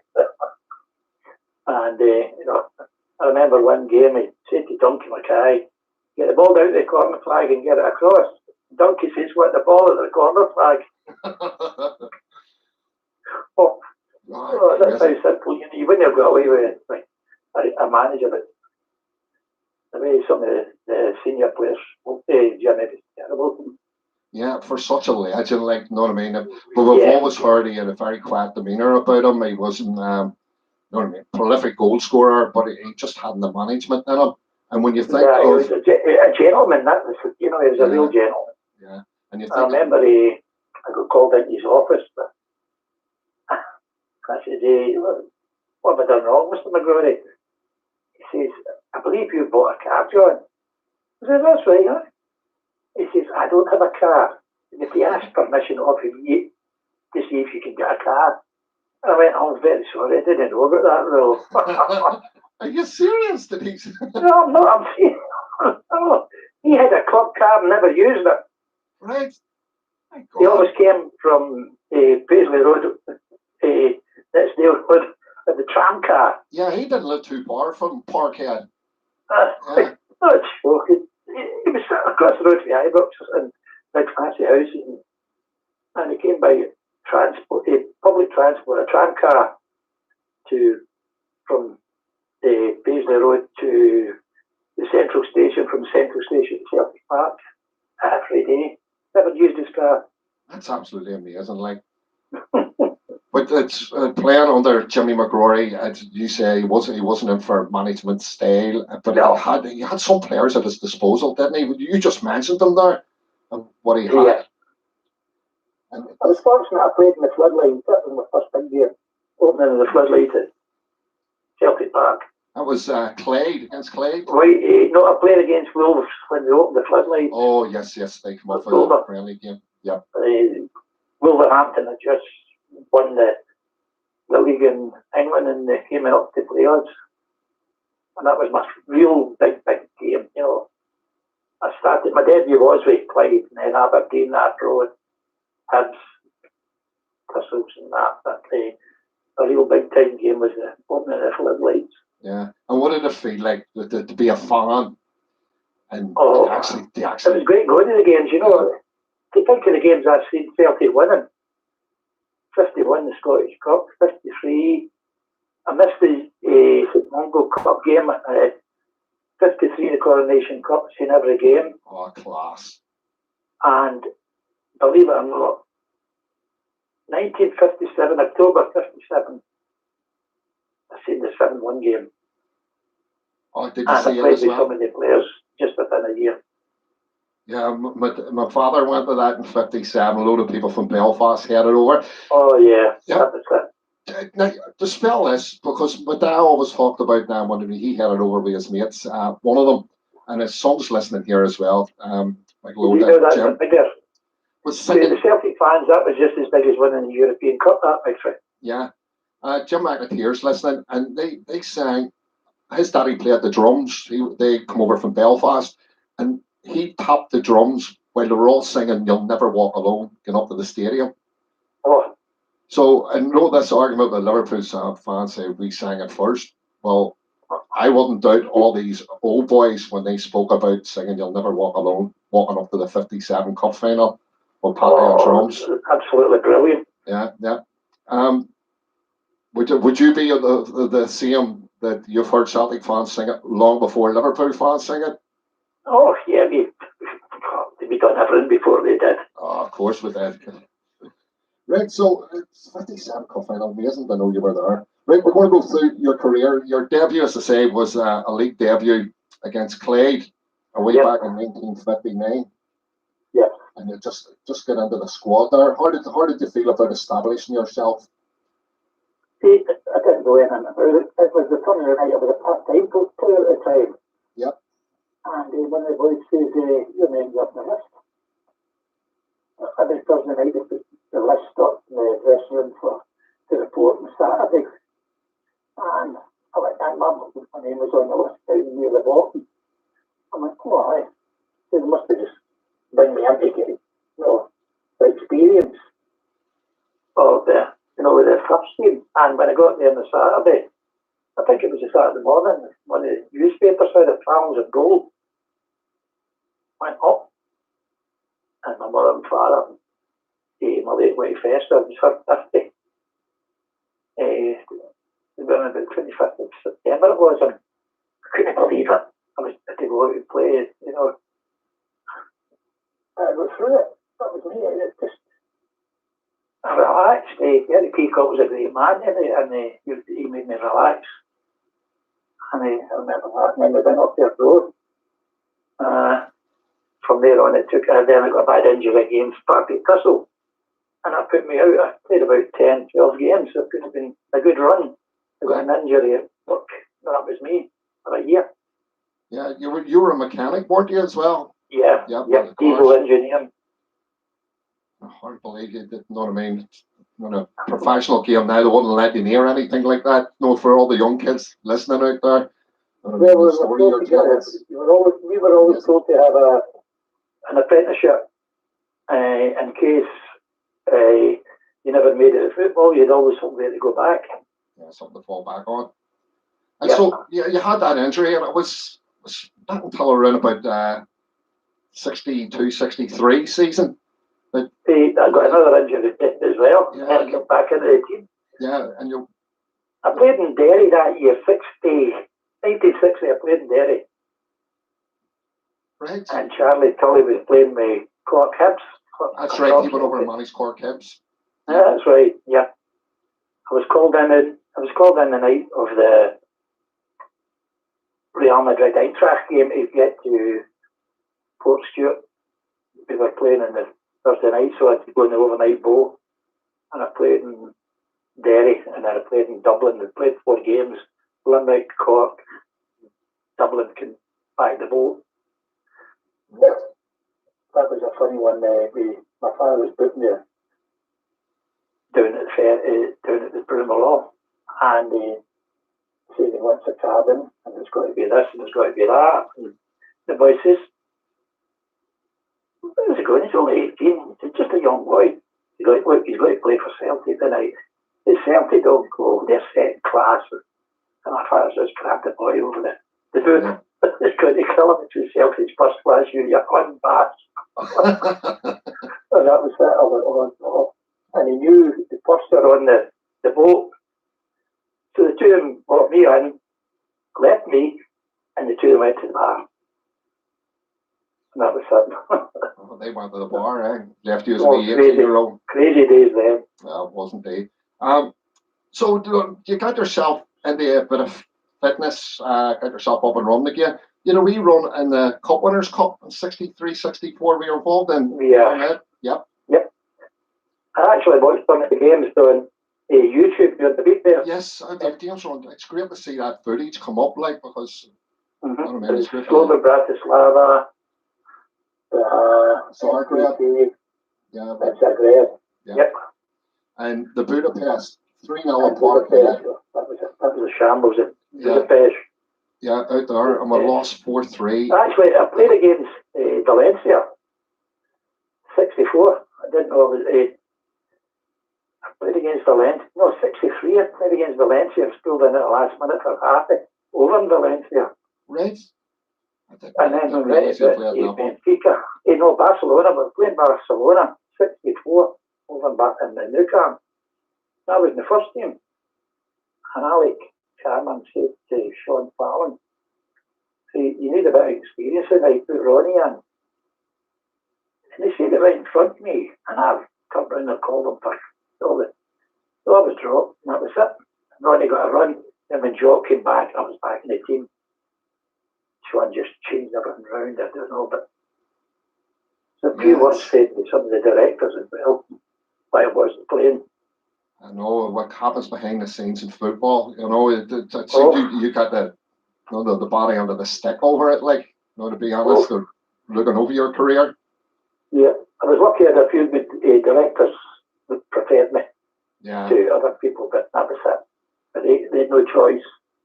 Yeah, somebody like yourself, like your face fitted. You know what I mean? You were from a Celtic family. You were Celtic through and through. You had a blend. Oh yeah. For that team. But like Jimmy had ended up, Jimmy was gone, and he had left a great team. He couldn't manage it, but he had left a great team, and Jack finally came in. Yes, he did. The reins were handed over to Jack. It was a poor season. I think before Jimmy went, I think it was he finished third in the league. I think it was a Glasgow Cup one. Yeah, we did. You know, that was on the TV the other night. I couldn't remember it. It beat Clyde 2-0 or something. Did you not remember that? No. I knew we played Clyde. Yeah. But I didn't know when it was. But I seen it on TV the other night. I said, oh God, I remember that cup final. Yeah. And Ronnie Simpson, he came from Hibs. What the story was that Jack Steen didn't like him up there. He thought he was a bit of a slacker in training. Well, there's stories that I don't want to speak about. Here, don't speak about them here. You know that. I could say them privately, but I'm not saying them publicly. Here, my family know all about it, so do my pals. Yeah. But there you go. That he ended up at. I didn't have the right handshake, right? Okay. Yep, at Celtic. So the way it came about, Jack Steen ended up. He arrives in March 1965 after resigning up in Hibs, and he walks into the club. He changed the team right away. Yep. He brought the team that he left as young boys in the 60s. He brought us all back in. Charlie Gallagher, the lawyers. That's 65. He won the Scottish Cup. That's right. Then that was the start of the first 9 in a row. When we beat Burnley 3 Hampden, that was the start of the great run when we won the first 9 in a row. And you were swinging from the goalposts when Billy scored the winner that night. And on the next night, I never even got celebrating the Cup 50. The wife went into, she went into labour. Oh, you're joking me. That happened I missed the celebration. Yeah. You know, I dug them up every time about it. I said, see you, I missed my celebration drink. Yeah, and in that team, I was sitting looking through it today. There were 7 lads in that team, and including yourself was the sub. Yeah. You would say there was 8 lads in the team, even as far back as the '65 Cup final. So it goes to show you that even, you know what I mean, Jimmy had a great side there, but just couldn't gel it together. It took probably the brains of Jack Steen to come in and turn you into world beaters. As I told you on Monday, we were a bunch of boys that loved playing for Celtic, and we accepted it, and we went out there and we played with our hearts. We played for the fans, we played for the club, you know, and it was one of the greatest experiences anybody could ever have. You know, I used to think going there watching Celtic, but see the feeling when you're down the old tunnel and then you see the jungle in front of you, and your heart just started pounding. And within your brain, you were singing the songs when you walk onto the field. You were a fan going onto the field. And, you know, it just lifted you. It was the greatest atmosphere. I don't think you could beat it anywhere. I don't care what they say. Yeah, the jungle. So Celtic Park, the jungle, and that was fantastic. I always say to the young kids now, they just don't know how good the jungle was, the jungle roar. I know the Green Brigade section replicated a lot of great stuff in it, but the jungle was something special, wasn't it, John? Well, the Green Brigade took over from them, and it was amazing. When we played, we did 90, 40, 50, 60,000, 90,000 if it's big games. And if somebody made a mistake, all shouting, you could hear that voice shouting, the voice shouting that whoever made a mistake. It seemed to be, it came out, you know, as if everybody was silent. You heard your name. If you made a mistake, you heard your name. Oh. Unbelievable. Yeah, your heart would have sank like And as I was saying, when Charlie Tully was on the other week, the industrial language it used to come out of the. You can still hear it. Yeah, the jungle. I remember one day sitting in it, I had a lovely duffel coat on me, and somebody just thought they'd use me as an ice tray for the full 90 minutes and kept putting the fake pots in my hood. They could be used for something else. I know. It was only a child, for God's sake, John, then. They didn't care who was in front of them. They didn't. So, in the season 65-66, what a season to get Jack Steen off there as when it started. Won the league after finishing 8th the season before. And of course, and which way it turned out, we'd lost the Scottish Cup final, 1-0 the Rangers, and won the League Cup in the same year, and also done that European Cup Winners' Cup run. That's true. Ronnie Simpson had more or less sort of played the bulk of the games that season. He came in from me because there's something happened in the League Cup. I can't remember.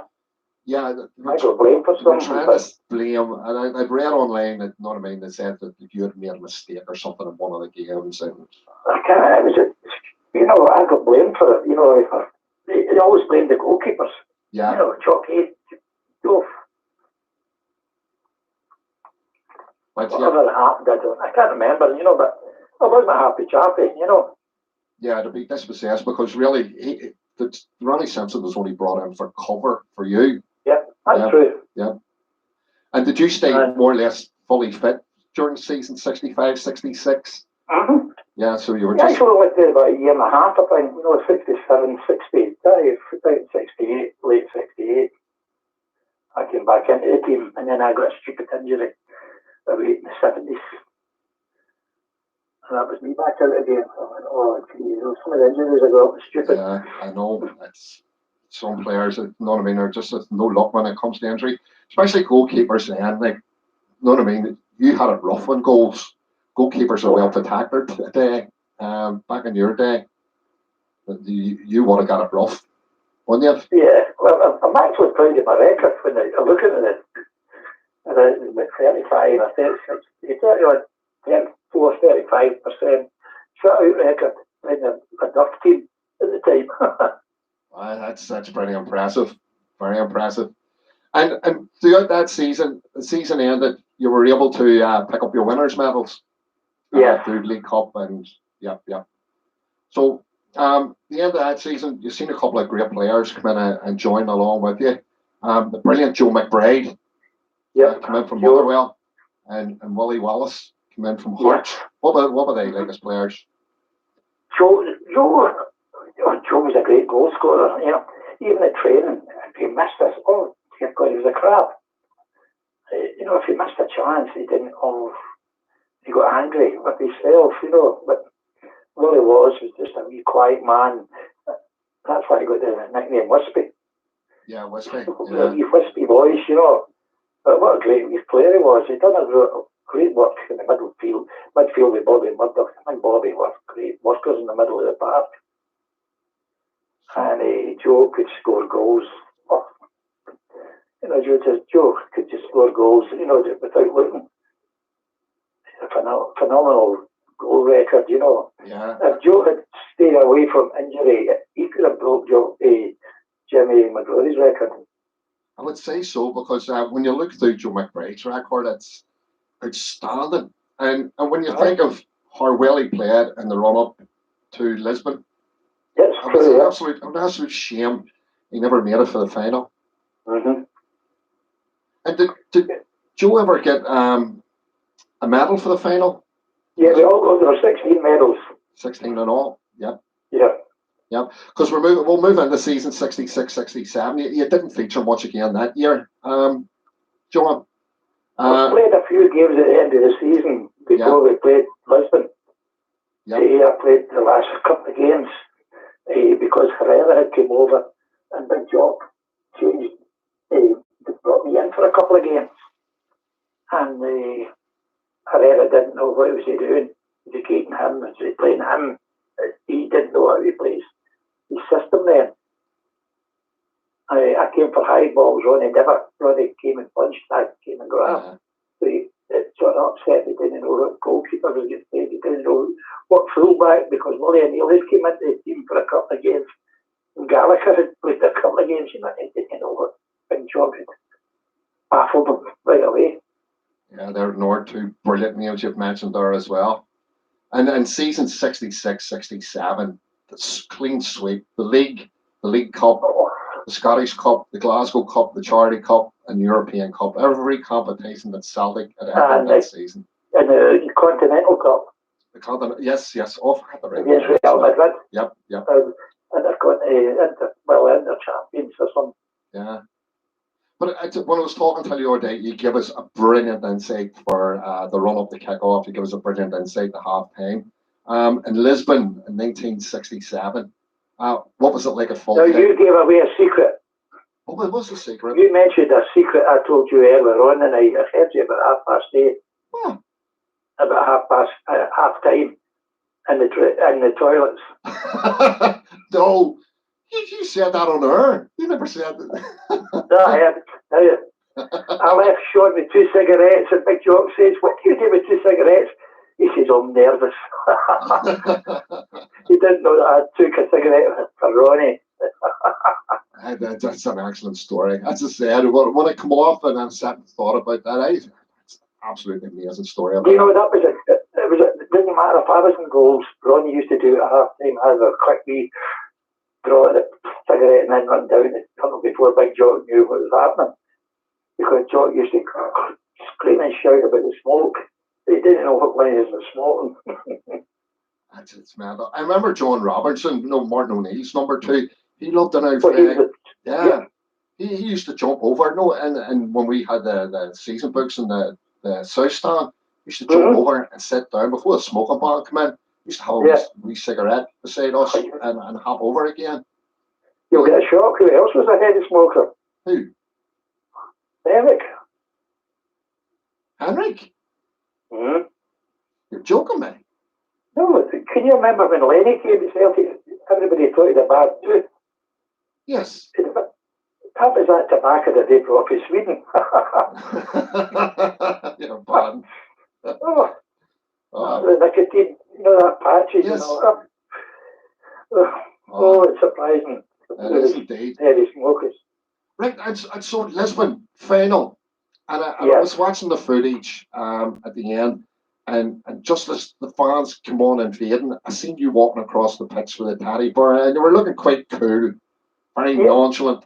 Then the fans come piling on, and you seem to get lost in amongst the frenzy of it. What actually happened? Did somebody try to nick the teddy bear? Because everybody was looking souvenirs. Oh, it's terrible. I was looking for Billy to get him to see where we were going to get the trophy. So I finished up and never got the trophy because we all finished up in the dressing room. And Billy got a car, our son and Sean went out to go away around to get the trophy. It was a crazy setup, It was the biggest disappointment. It was a great day for the club, a great day for the fans. But that's the biggest disappointment the team got. We couldn't walk up those big stairs, stand in the podium and get the cup and then come back way back down. But the fans couldn't hold their excitement and it just, the explosion came on the field and that was that. Their boots getting took off. Sure. I know. I seen Jimmy off naked. I seen Jimmy Johnson practically get stripped. I seen that. Oh, absolutely. The delight in them, the excitement. I think, the excitement caught to the fans as well as us. Yeah. And see any of this stuff that's been taken, it was ripped off players. Has it ever surfaced? Have you ever heard that Jimmy at number 56 has a sock or anything like that? Did you ever hear who got them or? Nobody knows. I don't know. I have to hold on to teddy bear. And I got it because there's a photo of Billy and John Clanton bedroom with the teddy bear. Yes, I've seen that. Celtic Park and it vanished. Nobody knows where it went. Such another thing is probably in a private collector's hands. And have you kept any sort of memorabilia of that day? Maybe the shirt you're wearing, the tracksuit, or your boots or anything? Have you still anything like that? Don't start. No. My wife let my sons go football training with all the strips that I'd got for European football. Oh my God. And they finished up a mess.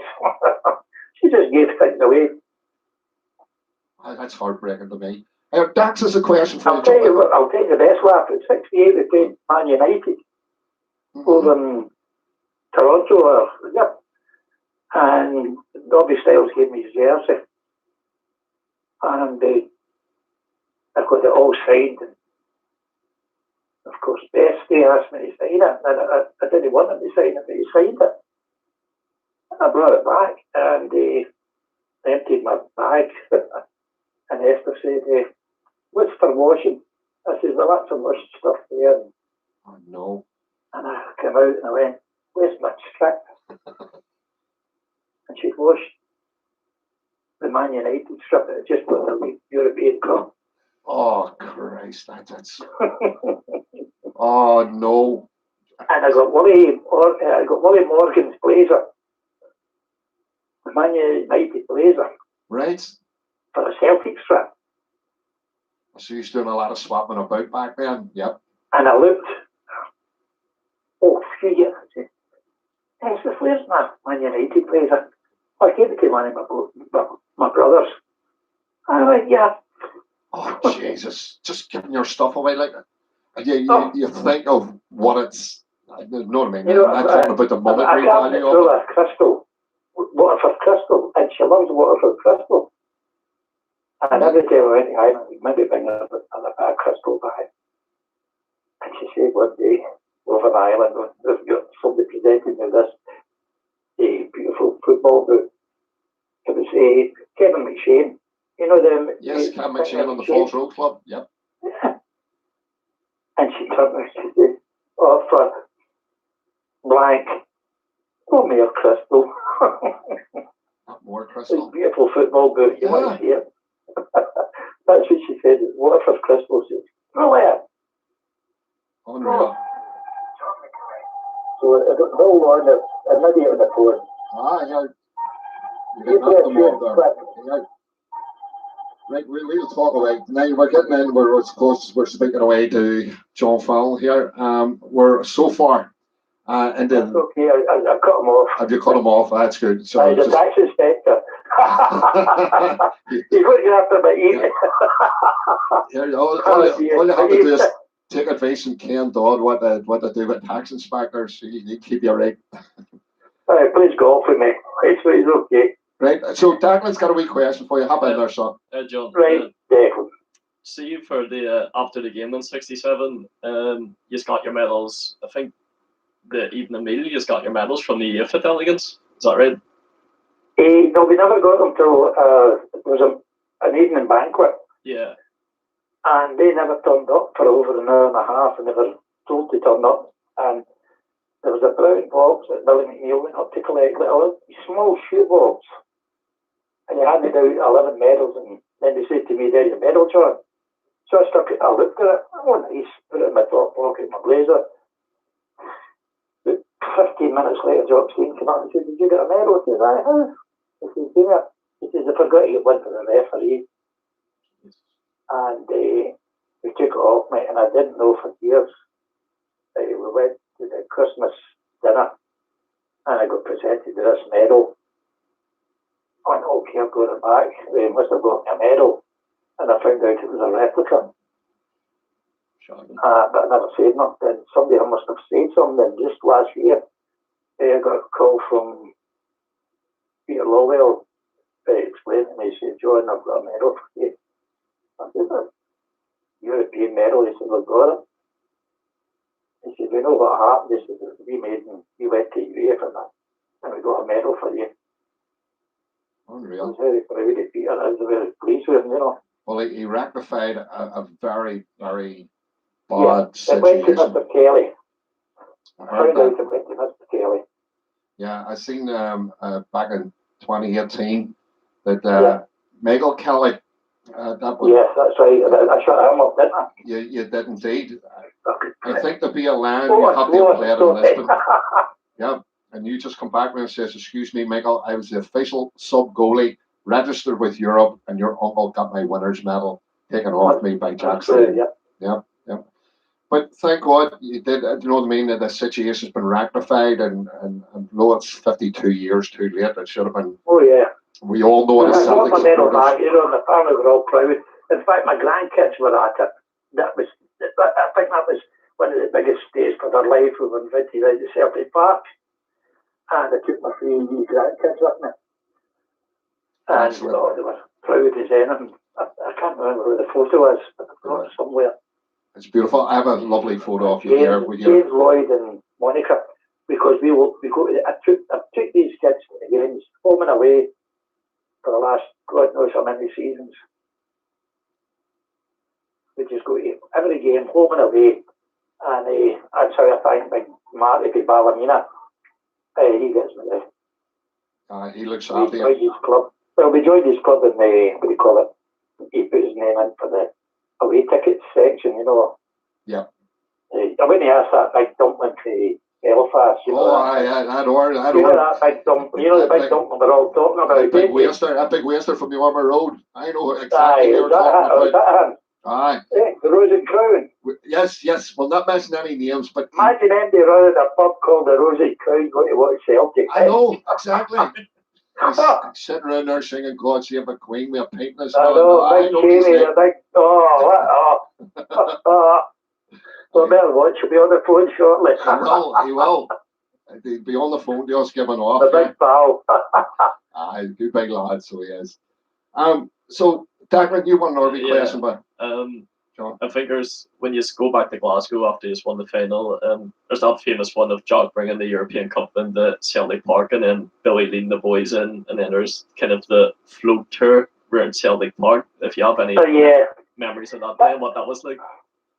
Declan, you know, that was a better presentation than it was when we won the cup. Yeah. Because Celtic fans were all there, and we went round in this old truck, 4-wheel clipper. How we got on it, I don't know, because health and safety wouldn't let you on at night, like. It's health and safety then. Cold lorry. And we went round that stadium with the Copeland's banders, like a thin man playing away. That's right. And somebody's motor, great, you know. somebody's motor was commandeered, and they put the European Cup on. They put all the trophies on it, actually. That's right. That was a great night, you know. It was really good. In fact, that was the first time the players' wives were invited inside Celtic Park. My wife was never inside Celtic Park till that night. They weren't allowed in from the front door. They had to stand outside waiting for us to come out after the game. They weren't inside. You know, well, in England they were all inside. In Scotland, they don't allow the players' wives in. Yeah. You're joking me. I'm telling you. Even in Charlie's days, I'm telling you. That sounds horrible, doesn't it? Like, no, when you think about it, your waves, the red carpet should have been rolled out for them. They stand outside, rain, sleet, snow, and a lot. They stand outside waiting for you to come out in the car. My wife's horrified here. She's looking out the window going, what the? Yes, I know. It's unreal, absolutely unreal. So 67, done and dusted. In the 67-68 season. But was sort of, we'll have to go over You've missed the war.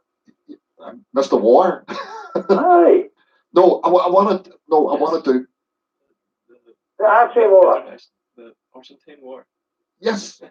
No, I was going to do your Real Madrid game first, then go into the Argentine. Sorry, yes, that's what I was going to do. Yep. The Stefano testimonial. Yeah. You played in it. What was it like to go into the Bernabeu and a sold out stadium and actually play? We were very relaxed. You know, we just treated that like another game. We're going to play for Di Stefano and all that. And, you know, and the great Real Madrid team came out first. You know, Puskas, Viento, Santa Maria. Oh, God, if I could remember something. And they came on first, and then the other boys came on to replace them. Di Stefano's. I think he stayed on for about 10 minutes. Yeah. And Gento was playing, or Gento, whatever they want to call him. And this is funny. And Jim Craig and I laughed at it, yeah. Jock says Gento's playing. Don't worry about him. He's not got a pace that he used to have.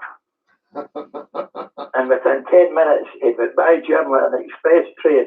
And Jim said, he's not got the fucking what? Speed? He says, I'll cut his legs down. Unreal. And that was a great experience. You know, the atmosphere was, it was a carnival, but when we beat them 1-0, they were all stunned. Yeah, Jimmy had a They were great stunned. game. What an atmosphere, the stadium, when you looked at that great stadium before it is now, God, what a stadium it was, you know. But what victory we got, that night. And the Spanish people, they thanked us, and even Real Madrid, the Stefano thanked us as well. It was a great night, and just crowned us European champions, because we'd already beat the European champions for 66. Unreal. Oh, what an achievement. Right, Dax, go ahead. Yeah, and Actually, I'm proud. I'm the first, I think I went down in the record as the first keepers to have a clean sheet. British keeper or Scottish keeper or European keeper. Right, at the Bernabeu, yeah. In the Bernabeu. great stuff. Excellent, excellent. It's one stadium I've never been to. No, I'd love to go there and watch the Celtic play there. Hopefully, in a Champions League night. Yeah. Any night, it's fantastic, Excellent. My biggest disappointment is, as I said, I missed the new camp. Yeah. You can't be number I was player. desperate to play there, but I never got a game. I played in Valencia, I never played in Barcelona. Right. Yeah, I'd say game, John. Jimmy Johnson really stole the show, and all the Spaniards. I think we're chatting Ole at all. Yeah. How good was he at it? What about the goalkeeper? Our goalkeeper was outstanding.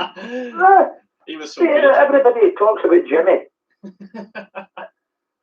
And then the monk. Yeah. They get the ball out their goals. Yeah. For us to win 1-0. Everybody talks about Jimmy. But the wee man was magnificent that night. Yeah, they really took him, didn't they? Yeah. There was actually a rumour going about just about a month after it that Real Madrid wanted Jimmy, and they said we'll take the keeper as well. I wouldn't put that past your imagination. Not at all, John. And I couldn't believe it. I said, "You're joking." It was one of the reporters, and they said, "No, you're not on." Big Job said, "On, and we need them. We need them." Well, there you go. Yeah. Yeah. Would you have moved to Spain? Would you have taken that up? Well, I missed the treble in '69. That's the only thing. Right. That was a great year, and it was another great year for me. Oh, excellent. And you know what I mean? Your career's just littered with ups and downs. Like, you know what I mean? But we're going to go into, as you say, the war. Oh no. It was, of course, Racing Club of Argentina that came to Celtic Park in November '67.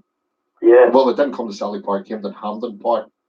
Yeah, Hampden. It was up true. Then went over there. And, I didn't know what was happening, and the next thing I knew, I was playing. I was on the field. It was like you'd shut your eyes, woke up, you were on the field. And then I played my second game.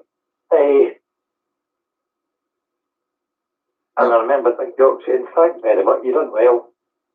Then when I came back to Scotland, for some unknown reason, he promised me that I'd be in the team. And we went to Airdrie, and I don't know what it was, but somebody put something in the paper.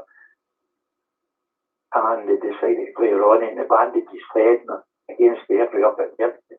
It was one part that I thought I had more bad luck there, because previously we'd been driving when the coach to Airdrie, and one of the old reserve goalkeepers was standing in the street, and he got a lift and I finished up playing.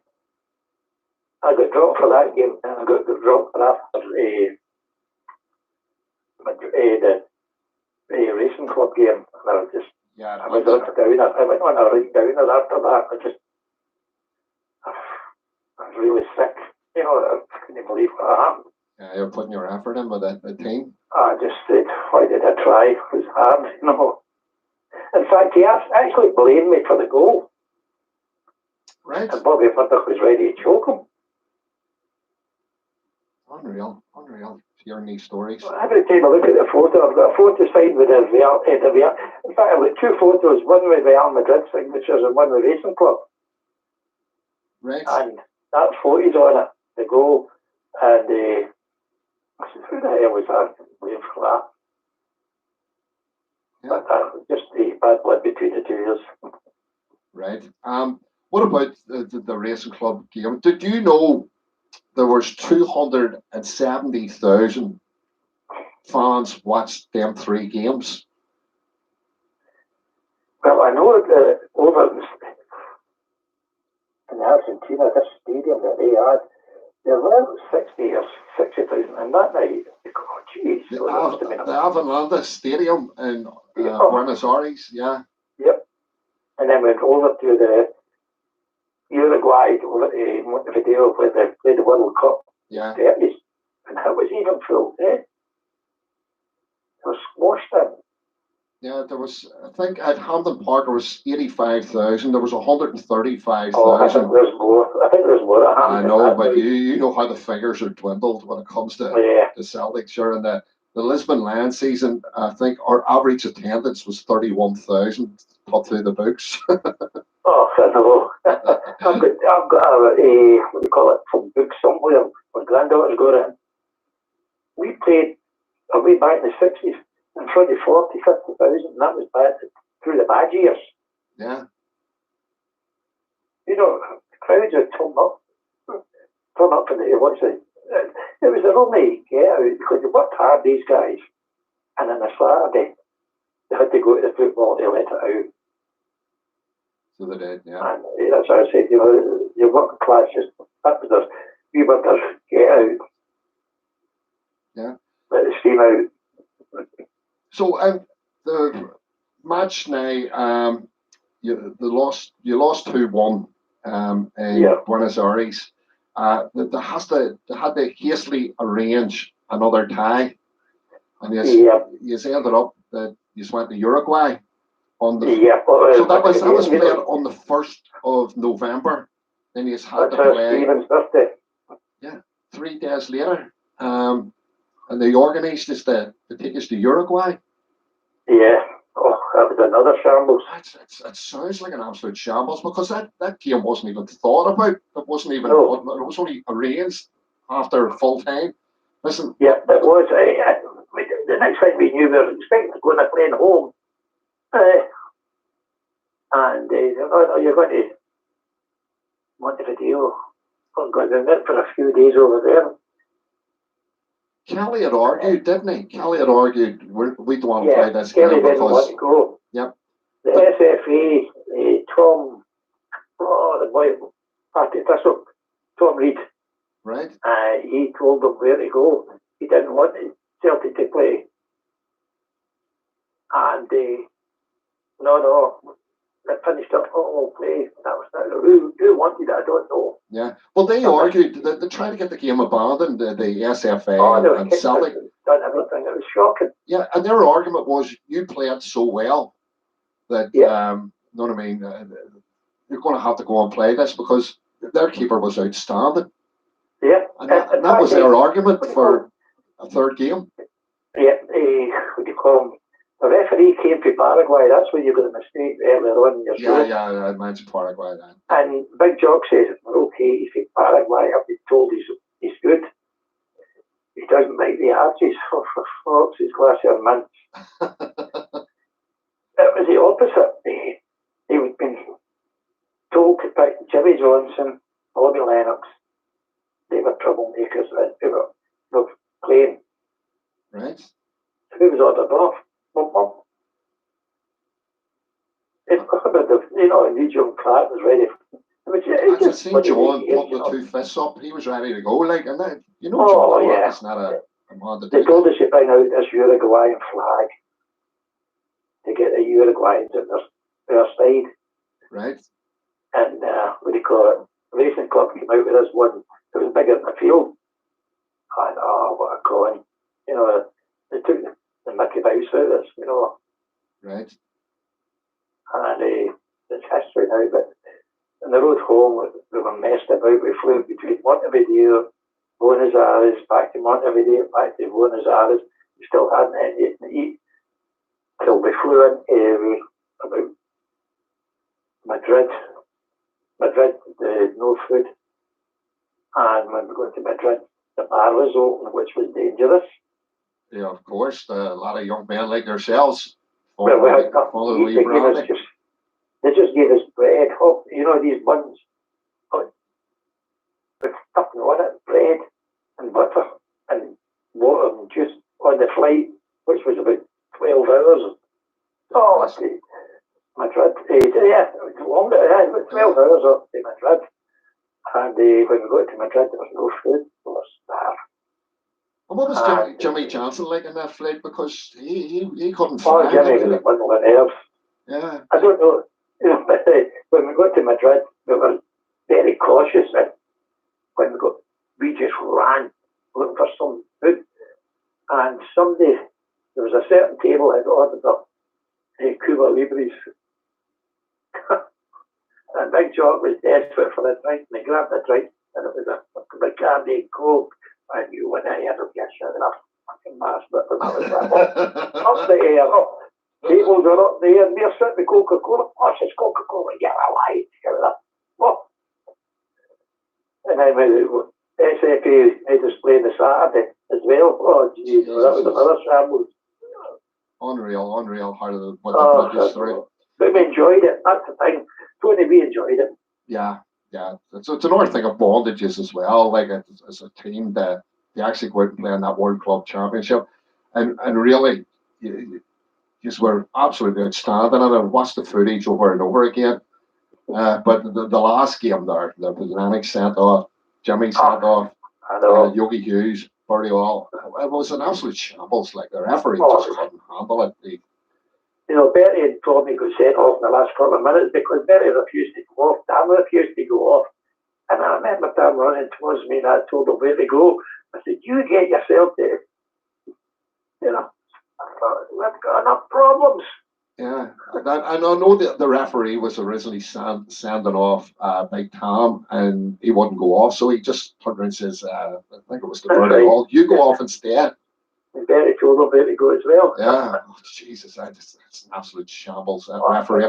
But here, Declan wants a question here. Did you get a good view of Big Tom sticking one into the Argentines downstairs? The Argentinians? Yeah, he gave him a big punt in the shorts, in the short and curlies.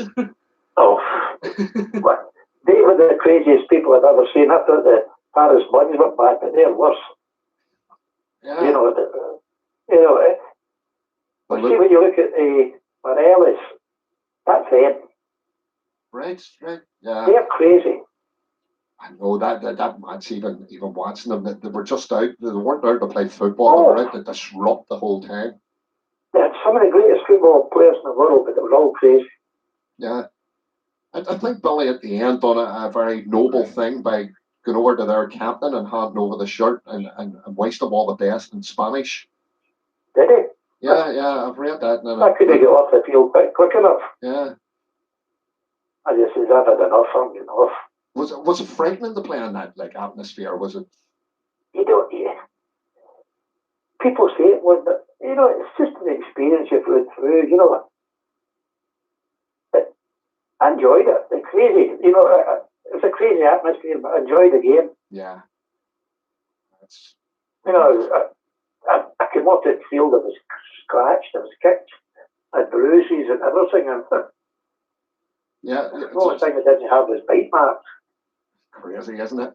And then, of course, they were playing for big money. They were on $2,000 a man. Do you know that they finished up bankrupt the same as the Rangers? That's right. Yeah, and I read throughout the years one of the documentaries that have been on about it. Yeah, they went the same way as the Paris Buns. Mm-hmm. Yeah, well, there you go. That's what badness brings to you. Yeah, liquidation. Yeah. But they were on $2,000 a man. Every one of their players and a car. Yeah, that's true. Yeah. That was their bonus. They were on £250 fine. Yeah, that's what I was about to ask you. You come home and there was a board meeting and they fined you 250 quid. Did you get that and all? Yeah, but the funny thing was we played Dundee on the Saturday in the League Cup final. And we went from there after the game down to Prestwick, jumped the flight down to London, London, Paris, Madrid. We're supposed to went to Rome, and then Ascension Island, and then Rio de Janeiro down after beating Dundee. But they put it down that we were fined £250, which was the bonus we should have got for beating Dundee. Right. And Jim Craic says, "Wait a minute, why are we getting fined £250? John Falmouth's name." So I never got a bonus, but I still lost. I never got the £250. But Really? the rest of the boys lost £250, bonus. Was that what the Celtic were offering to win the World Club Championship? League Cup that day. 250. Jesus. But no, they took that off because we won the League Cup the Saturday before it. So I don't know what we're going to get for winning the championship. So they just took the bonus from the League Cup. I mean, still don't know how much would have been paid. Oh man, that's just mental, isn't it? But here, we never asked for money. We didn't know what we were getting paid. We just left it to the directors. I've heard even a few things what these were on back in the day. I remember Tommy Gamble telling me a few stories about him getting to ask Jack for a pay raise. Oh. For I think it was a £1 pay raise, and he said Jack spoke to him with what he called the paw, where he used to get his fist and he would have waved it like that. And he says the minute Jack Steen done that, you knew to get out of the road, because the next thing, you know what I mean, something made it flew through the air at you. And he says get out of the road. And he sent in Billy McNeil after that, and he gave us all the £1 pay raise. It's 65. Yeah. We found out how bad he was we played Kilmarnock, Queen's Park, Motherwell, and Dunfermline to win the cup. And we played Kilmarnock and beat them. We won the league that year. We played Queen's Park, and I remember the meeting, and somebody says, "Wait a minute, we got less money for beating Queen's Park than we did for Kilmarnock. Billy, you better see this, get this bonus sorted out." Billy, it was your way, and so one of my mother says, "I'll come in with you." They went into the Jock's office, and next thing, within 5 minutes, the door got kicked. Oh, shut, slammed. And we were all sitting in the wee snooker room at the time, and he came in and he slammed the door. So he turned around and says, "You weren't expected to beat Kilmarnock, you were expected to beat." Like, that's how you never got to say bonus. You never got extra. And we won the Scottish Cup. I don't know what. I can't remember what we got. We just accepted it and all that. Yeah, it's were great professionals. Oh yeah.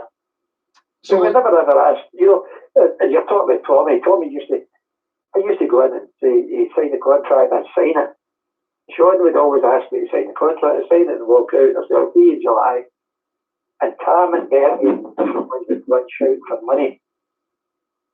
And I never asked for a rise, but I knew I was going to get one. Yeah. When they got a rise, they came out and clapped their hand, "Oh, we've got money, we'll get paid." I know. And when I came the next year, everybody was the same wage, but Billy was a couple of pound extra.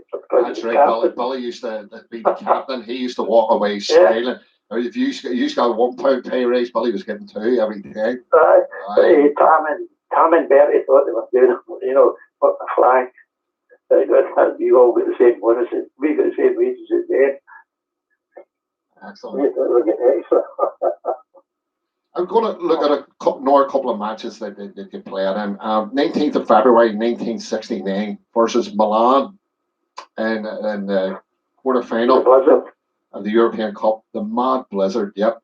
The great snow. Brushing the lines off during this game to see what the light map. The markings were. Yeah. And it was a freeze. I couldn't believe it.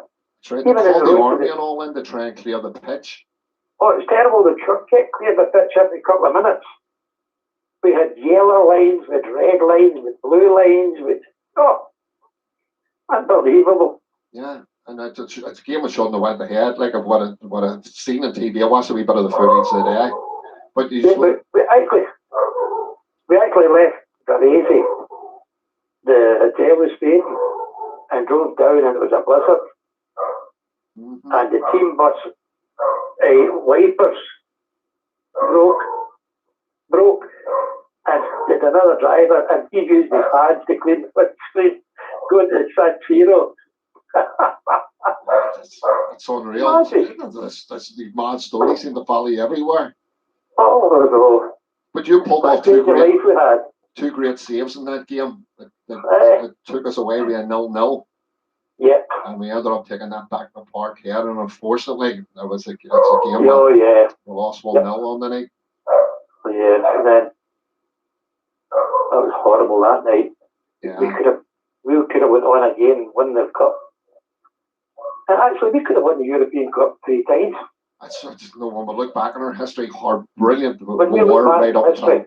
Yep. you know, that goal, if we hadn't lost that goal, we'd have won the European Cup that night, that year. Yeah, I would say so. Some great names come into the team then. I think like Jim Brogan had come in. Yeah. Jim had come in and left back as well. They made a few changes, but the team didn't change too much, but it was, and Newcastle was there all the time. Yep, and Evan Williams had joined the club October of that year as well. He was you and him had sort of shared the same amount of league games and European Cup games. Between 16 I played right through to the following year. That was the Benfica.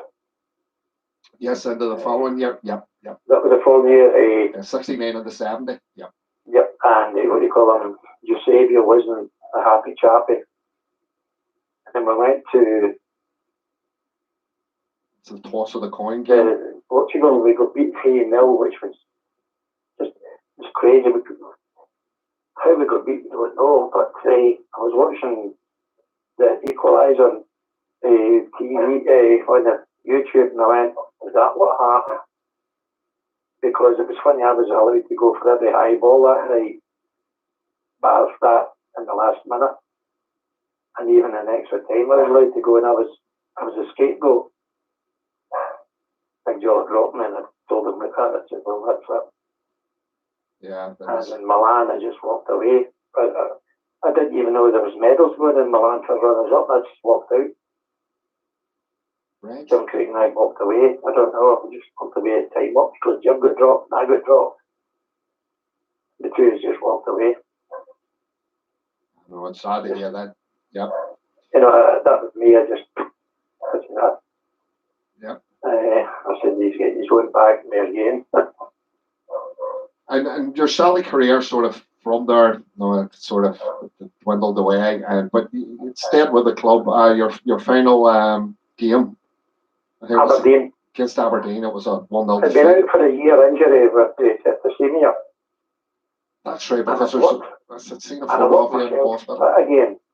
Mm-hmm. And we got beat 1-0 with Aberdeen. I'd played a couple of games before it. He brought me back into the team. He never explained why. He just says, "You're playing." And I played against Aberdeen. We got beat 1-0. And on the Monday morning, there was a photo in the back page of the Daily Record.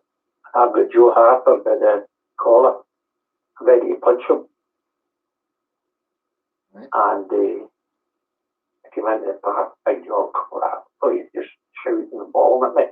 And Sean said, "Look, calm down.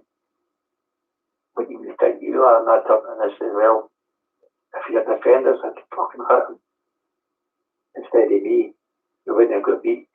And they just slammed it, "Get out of my club." That was it. And they sold me. And in the book, you know, the consequences. We had an argument in my house. My wife told me to leave the house. He actually called me a bigot. No, it's better the order. Like, Yeah, you know, and I turned around and said, "No, Joe, I'm not a bigot, you are." yeah. That's when I found out the difference between the two is. I found out for the stories from my mother, you know, it was a way back to when he ran about Campbell's Lang. I went off. Yeah. But it's all my history. I'm still here. I'm still here, Tony. Well, that's the main thing. because I want to get round to giving your book a wee plug here as well. Yeah, the 4th of March 1972, 14 years you had spent at Celtic Park, and you finally and then leave for Motherwell there. That must have, you know what I mean, that pulled the inside of you clean out, because you're a Celtic man through and through. I actually didn't want to go. It's in my book. I didn't want to go, but he forced me to go. He told me to go. I had to go. Sad. You know, it was in the book. I just said, okay, then I'll go. And right after, I just threw my boots. I just took football, and Morton asked me to come. I played one game for them, and I turned around and said, I can't be bothered with this. And I walked out. I turned my back in football, walked away. Yeah, they just hadn't hit the heart in it any longer. Yeah. When and having the common the unfortunate thing, but I had been offered jobs in Cyprus, Malta, South America and America. South Africa and America. Right. And my wife just wouldn't go. Yeah. Home board, yeah. Yeah, coaching. You know, I was going to coaching. You know, I got my B license at coaching from SFA, but I just stopped playing. I've lost all interest in the game. Yeah, knock the stuffing clean out of you. But see, I always I've held the game over for a happy note, but I'm going to talk about your wee book here. You released this book, it was a couple of years ago, but it's still available, and we're going to give it a good plug this evening. And I told everybody at the start of the show there, anybody that wants to buy this book, I'm going to put all the details online where you can purchase it from. You're going to send them your ends as well, and you can sign them for anybody that buys them. I'll sign them. All I need to do is tell me, I'll sign them.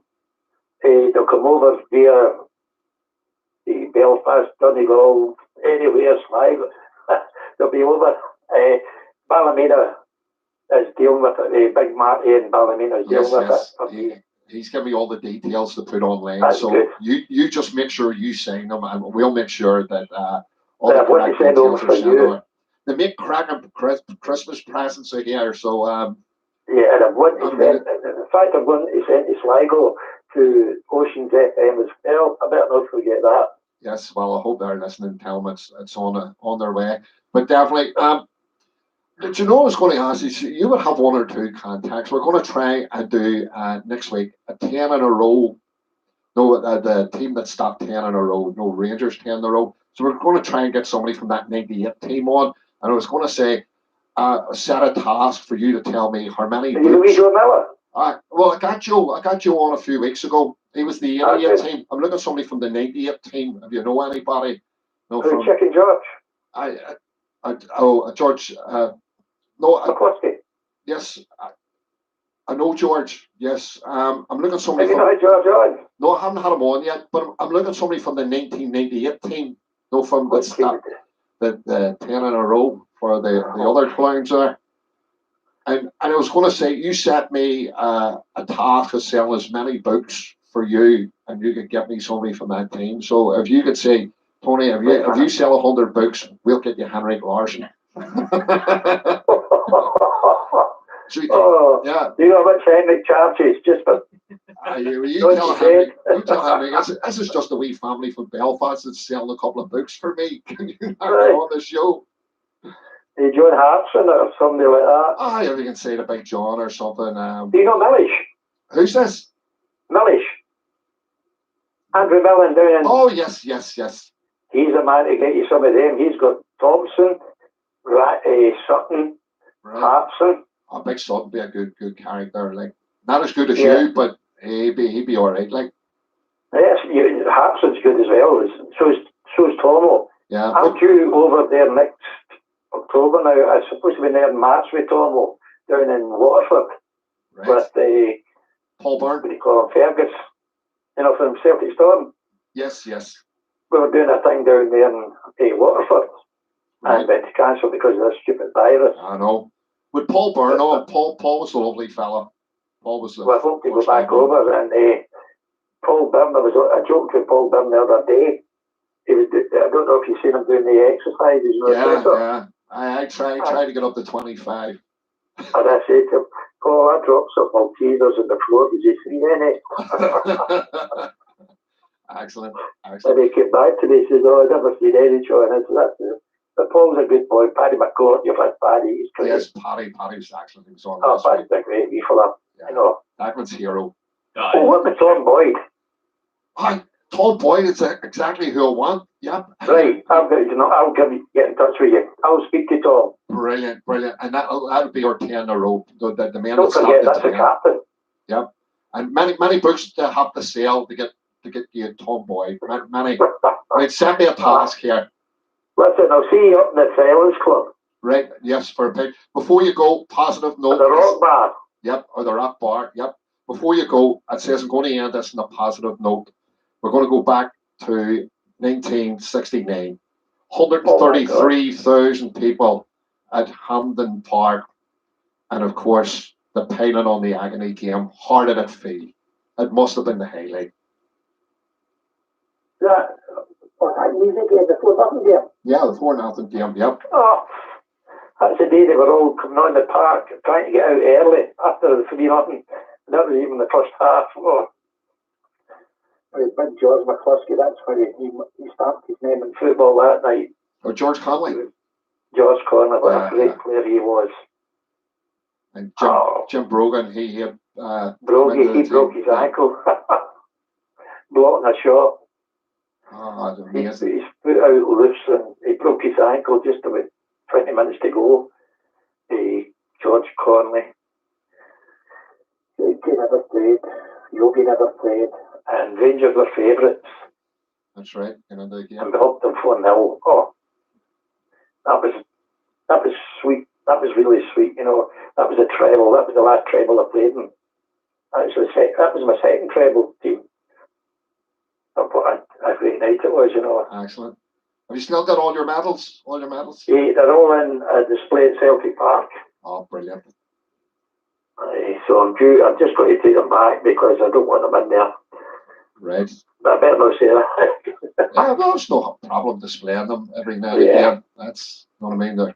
They're yours. You have some great achievement. That's something. The family want them back. Yep. Oh, yeah. That's the main thing. Yeah, I've got to do what they say. Oh, yeah. Well, family first. You're 100%. Oh, yeah. Declan wants one more wee question for you here before we'll let you go. John, seeing that you've done 9 in a row, how good does it feel to see the current team mask the same feat, and hopefully next year we'll go on to break the record and do 10? No, I'm looking for 12. I'm looking for 13. That's the attitude. Because I can't see them the rising, you know. Yeah. You know, we've got the rising of it from the time we could rise from the dead. We don't never rise from the dead. Oh, excellent. They're finished. They're just crap. Yeah, I agree. Could somebody explain to me? Yep. Who's Gareth McCauley? Yeah, exactly. No, he won an Irish Cup medal, you know. So did Charlie Tully. So did Jimmy Delaney. Charlie Tully won loads of Irish Cup medals. But Gareth. Oh, come on. You know, they're digging out they must be going to the cemeteries and digging out the dead. Oh, yeah. They are indeed. That's how bad they are. Yeah, quick, Declan, one more, quick go. And seeing as you're a goalkeeper, how good do you rate Fraser Foster at the minute? Do you think we ought to send him back? I refrain from answering that. But you know something I don't know? Yeah, right. He doesn't come off his line. He doesn't come off his line, there you go. But it's a great shot stopper. 6'7" when he jumps, he's 5 foot. Yeah. Well, I'd love to stand beside you at a match, and you know what I mean. I'd love to hear your criticism of him. No shouting at him. must stand I'm beside very quiet. Yeah, I know you are, but here, you've given up so much of your time for us this evening on the show, and we're absolutely honoured to have you on. No bother, Tony. You're Celtic through and through. 6 league titles, 2 Scottish Cups, 5 league cups, domestically. And of course your Lisbon medal. Yep. And your Intercontinental medal as well. Yeah. Thank you so much. You're an absolute legend, a hero to us. No problems, boys. And enjoy yourself. I send all our love to you and your family. Thank you so much. We're still all the same, boys. We love the Celtic. That's it. That's right. That's right. And I'll look forward to buying you that big pint of brandy when I see you. All right, don't worry. Don't Harry worry. Walsh will bar you. Thanks very And much. wee Duff. And Wee Wee Duff. Duff, yes, I'm sure Wee Duff's listening this evening The as Scooter well. Brigade. That's right. You don't want to hear what Danny McMeekin calls them. Oh, I don't want to call them.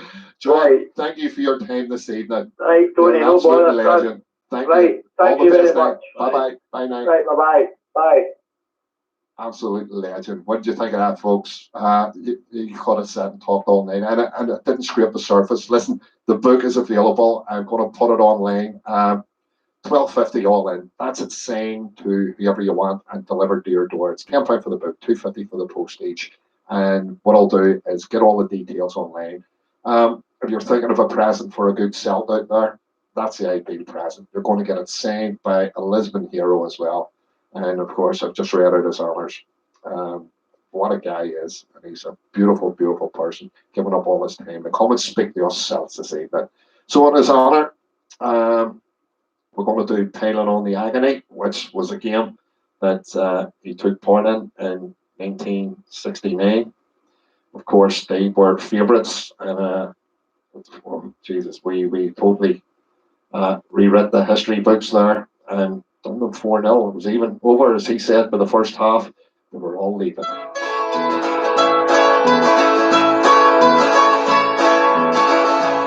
Roehampton Park was crowded, fans began to roar. The Rangers fans were singing of the right their father wore. Very soon they changed the tune, the Celtic flag was set. Lennox crossed into McNeil and the ball was in the net. Island on the agony, putting on the style. 1, 2, 3, 4, lovely goals, scoring all the while. There's nothing in the whole wide world makes you want to smile, like watching Glasgow Celtic putting on the style. Lennox he got trouble with his running through, and along out from defence he made it number 2. All that day he worked his way to make the Rangers prance, and the Celtic end went round the bend, doing the victory dance. Piling on the agony, bidding on the style. 1, 2, 3, 4 lovely goals, scoring all the while. Nothing in the whole wide world makes you want to smile, like watching the Celtic bidding on the style. Just before the interval, came goal number 3. A young George Connolly, and his first up finally home. They not forget what the color that John Craic and even the Rangers playing on the agony, living on the style. 1, 2, 3, 4, scoring all the while. Nothing in the whole wide world makes you want to smile, like watching Glasgow Celtic living on the style. Charles was for center, he gave his all and more, and to him fell the honour of scoring number 4. Other than the Laughlin, which almost went, once again the sky is listening in my mind. Piling on the agony, bidding on the style. 1, 2, 3, 4, lovely goals, scoring all the while. Nothing in the whole wide world makes you want to smile, like watching Glasgow Celtic bidding on the style. Piling on the agony, bidding on the style. 1, 2, 3, 4, lovely goals, scoring all the while. Nothing in the whole wide world makes you want to smile, like watching Glasgow Celtic course, he was a legend of that game, John Fallon. The Palin on the agony game, 4-0 at Hampden Park to secure the treble back in '69. Great job.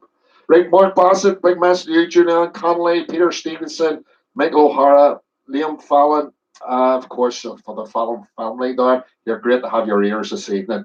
John Grant, big mention to you. Jordy McCann, also Henry McGarvey, I think that is. Ren Manning, John Crow, Ian McKenna, another Fallon family member in this evening. That's Louise Catherine. That's John's niece. Big hello to you. Hope you're keeping well. Emma Doherty, Barry McCahey, and also Keith Russell. Oh, yeah. Thanks.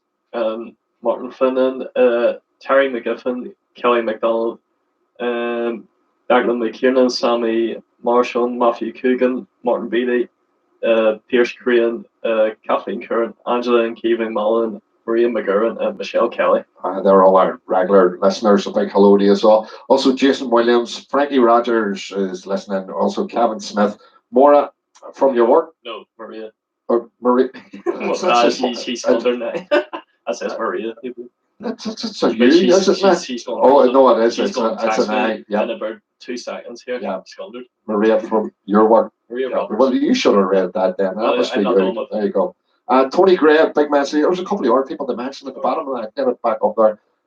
Tony Gray looking great. Square McCrea looking Ireland on free. We'll get those. And do you know what? When we were playing through here, I found a couple of questions for John. When we phone him back, we'll ask him. No, they are. They not answer. Kevin Smith, does he like the John Thompson tournament in Carradine? But don't worry, sir. No, I mean, I'll ask him when I'm talking to him during the week, and I'll give him the answers to these. Also, Stevie Bonner wanted to know if the lockdown has impacted his brandy drinking. Must be breaking out the good stuff now. Oh, I must have a wee cellar full of it there. Yeah. But that's what I'm going to do. I'm going to get him a nice little brandy to send over for happening on us. And my good mate Johnny had sent a question. He was asked what was said to Ferguson when he put the boot into him in '69, hammering up Rangers. I never got to ask him that, but I will ask him, Johnny, when I'm speaking to him, when I get the book situation and all sorted out during the week, and I'll get them questions off. I'll keep them to the side. Sorry, they were actually put under this and under a pile of other stuff, and I was looking for them and I thought I put them away over that side. Sorry about that, but don't worry, we'll get them answered for you. Right, we're dealing with his career, so he's done the 4-0. We're going to head out to Montevideo for the 1-2 kick game. He's all likely playing this on a Wednesday anyway. So here we go. Oh, that infamous match. It seemed Lennox, Johnson, Hughes, and all see red that night in the war in Montevideo. Way down in Uruguay, in the land of the sun, a football feast was to be seen between the Glasgow Celtic, the champions of Europe, and racing from Argentina. But nearly everyone came to the land of the sun, a football feast just to see. There was TV cameras from every nation, but not from the BBC. Oh, 1-2, and then kick. Was the dirtiest game you ever seen? Between the Glasgow Celtic, the champions of Europe, and racing from Argentina. Oh, well, the referee, he came from Paraguay, a South American state. Oh, well, the Glasgow Celtic didn't much of him. The reason that he was great, cause he sent up Bobby Lennon, Bobby looked good too. He sent up Yogi Bear as well. When he sent up Betty, he told them he was dirty, but they told him to go to hell. Oh, 1-2, and then kick. Was the dirtiest game you ever seen? Between the Glasgow Celtic, the champions of Europe, and racing from Argentina.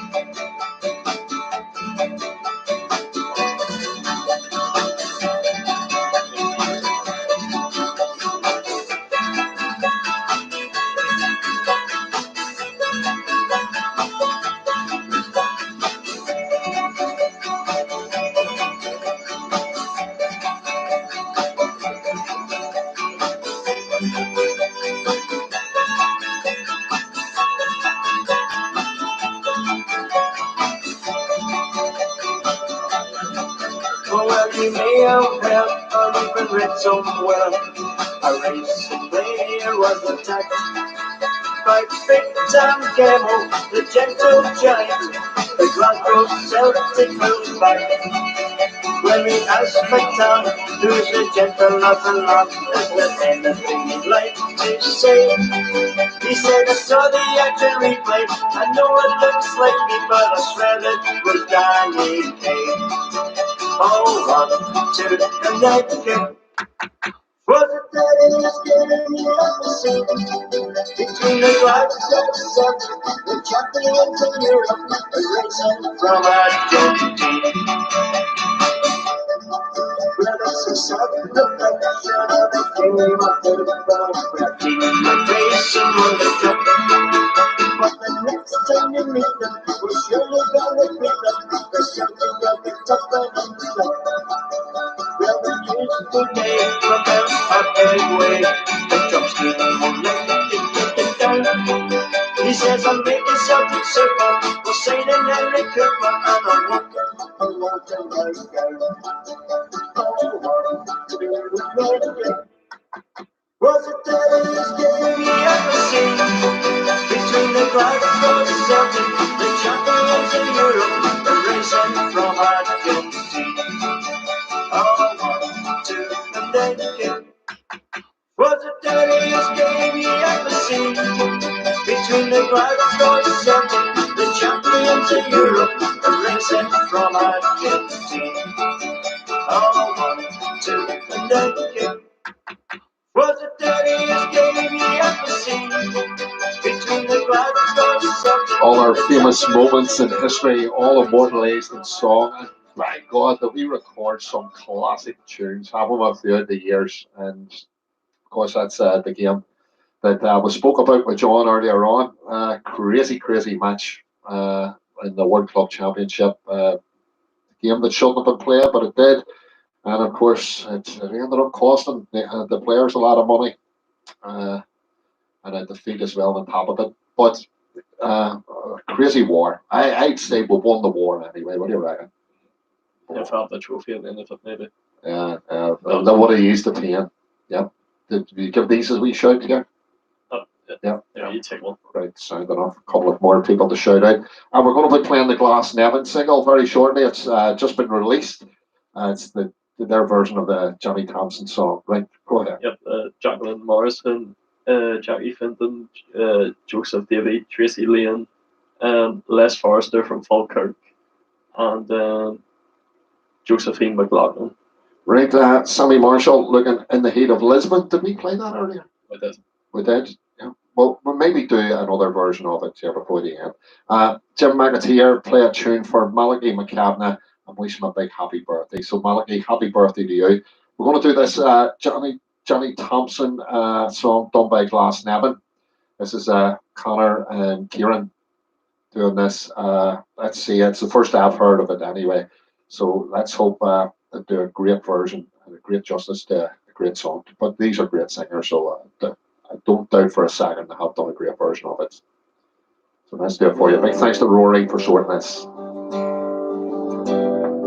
And Rory's from the Rebel podcast. So get yourself tuned in there every Sunday between 1 and 3. A young lad named John Thompson from the West nearby PK on a plane for Glasgow Celtic, and he built himself a name on the 5th day of September against the Rangers club he played. From the field he saved the Celtic. Oh, but what surprise he paid. Oh, the ball rolled to the center. Joe ran out in time. Well, the ball rolled on, but John lay still. Well, it's Columbus, he rolled out.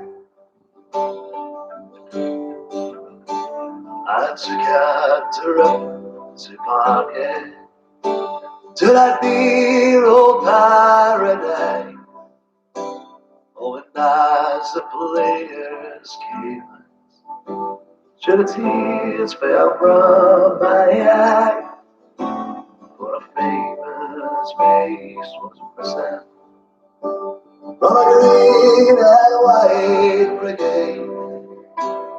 They told me Tony Thompson is the last game he had played.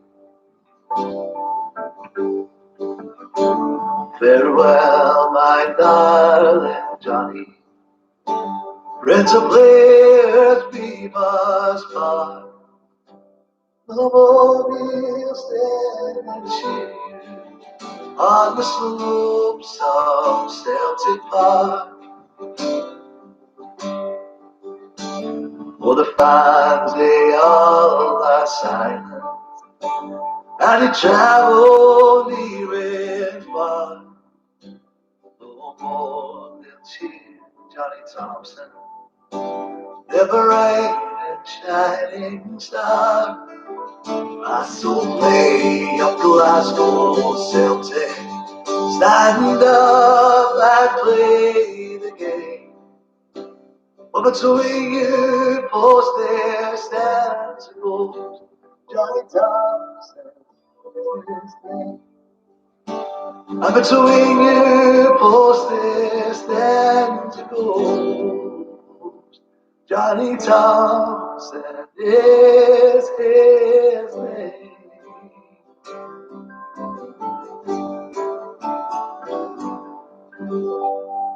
Just released within the last few hours. That is Glasnevin doing a fantastic version of Johnny Thompson. That's one of those songs that just gets you inside, doesn't it? About one of our great heroes that lost his life on a football pitch way back in the 1930s. Kevin May's up for us now. Oh, Celtic, Celtic, Celtic, my heart and my soul. I followed the teams of the past and watched history unfold. Going to Parkhead with my dad and my brother. It's true what they say, we're a club like no other. The colours that flow through my veins are all green, white and gold. The sun it shines down as we're walking along London roads. The Green Brigade bursts into song and the jungle explodes. So what does it mean to be Celtic and how does it feel? To blow on the hips and be fearless like Emmett Gill. Oh, Celtic, Celtic, Celtic, my heart and my soul. I followed the teams of the past and watched history unfold. Going to Parkhead with my dad and my brother. It's true what they say, we're a club like no other. The colours that flow through my veins are all green, white and gold. They came in their thousands to Lisbon and Jock had a plan. He understood football was nothing without the fans. We had to go down before Gamma and Chalmers would save us. Our jerseys don't fit second best or inferior players. Oh, Celtic, Celtic, Celtic, my heart and my soul. I followed the teams of the past and watched history unfold. Going to Craic with my dad and my brother. It's true what they say, we're a club like no other. The colours that flow through my veins are all green, white and gold. Oh, Celtic, Celtic, Celtic, my heart and my soul. I followed the teams of the past and watched history unfold. Going to Parkhead with my dad and my brother. It's true what they say, we're a club like no other. The colours that flow through my veins are all green, white, and gold. Kevin Mays, what about that for a song? Celtic, My Heart, My Soul. It's one of the most popular requested singles here on a Wednesday night's great tune indeed. Right, we were talking about last week. Dax, if you want to grab it over there. I forgot to show the Seville program that people were talking about. Yeah, somebody says that, and you just hold it up to the camera. It's there, and the original match ticket in it as well. And you just put it up. You let people see. Yep, that's the original Seville program that the people were asking about last week. That I forgot the show, and also would you show them the wee pendant as well? I don't know if any of us were out in Seville managed to buy one of these. I seen one on eBay. It went for about £80. I think that cost something like €10 or €12 on the day. So it goes to show you Celtic supporters that spend big money on anything. Right, a couple more mentions to give out here. Big mention to Hesgate's joined us. We got our mate there. Liam McCardle. Hello, Liam. How are you doing? Also, Colin McCann. Callum, how's it doing? I'm enjoying the football there. You're having these great football games with the kids every evening. And your lovely lush grass surface out the back. Make sure plenty of factor tomorrow because apparently it's going to be a lovely warm day. So don't want any kids getting sunburned. Also, James Fox, big mention to you. And also, Jordan White Ford. Hello to you. And also, my out buddy, Jim Feeney. It's all on board. Right, who asked for the 4-league Clover? Oh, if you threw it down there, get their name out. We'll have to play the request. Joe Duffy. Joe, this is for you, mate.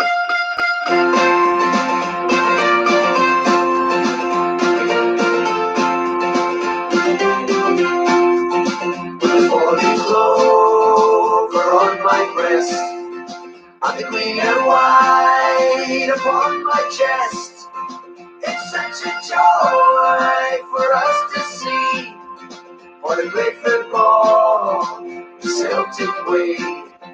It's been 10 years of training deep. We stood with pride, we took defeat. Our beloved team, now ancient ground, has been rebuilt, a club reborn. The glory flow on my breast, and the green and white upon my chest. It's such a joy for us to see, for the great football, the Celtic way. We can hold the waves of change, and the fancy brought will long remain. I'm feeling excited, yeah, so still, and 60,000 Celtic dreams, with the golden clover on my breast, and the green and white upon my chest. It's such a joy for us to see, for the great football, the Celtic way. The work is done, and the stage is set. The Celtic dream can now be met, and a sea of dreams we live today. Let's watch the champions play, with a falling clover on my breast, and the green and white upon my chest. It's such a joy for us to see, for the football, the Celtic way, with a falling clover on my breast, and the green and white upon my chest. It's such a joy for us to see, for the great football, the Celtic way, for the great football, the Celtic way, for the great football, the Celtic way. Super stuff. Jim, hope you enjoyed that. Promise for you the 4-league Clover. Right. We're going to do Nanny's song here. He's been trying to talk me into doing the Scott Brown song. Yes. No. Yes. That, Yes. I seen Yes. the Ballymena club. They put a thing on the other night. They were slabbering about the Scott Rouse song as well. It's a cheat. And the Tremona boys, they had their wee get together meeting on Saturday, and they were slabbering about how poor It's it so is. good. It's not. It's so It's good. not coming on our program, right? It is. Full stop. It'll be You on know, next week. I'm here controlling It'll this. be on next week. I'll be on here. I like to play it. See when we finally get out of lockdown, when we No, start this one, putting this is entertainment back on in places, and we'll clear this up and get this back to normal. We'll play it then. No. We'll play it on the final day, our final program. No, I want to play that. But that's not going to be for months away. I know it's not going to be. What do we do now? We'll do one for Lenny. Scott Brown. No, we'll do one for Lenny. We'll do one for our gaffer, our leader, the man in charge, and we'll do. I know Kevin's probably jumping up and down in Lagmore, thinking it's going to be that single. No, it's not, Kevin. Relax yourself. We're going to do this one.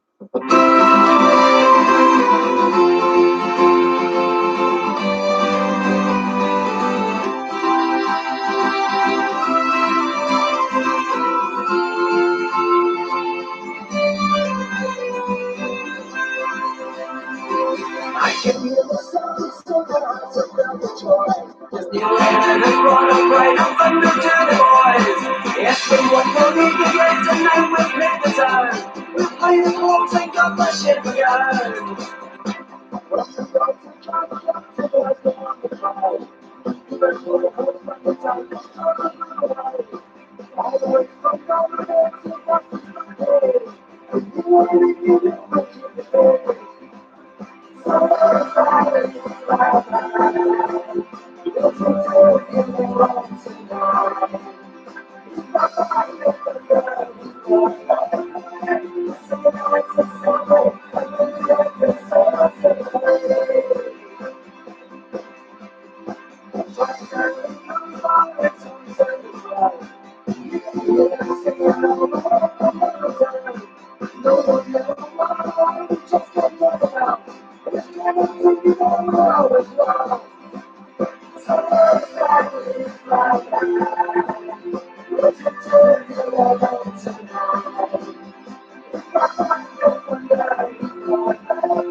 Some days I know when things don't go our way.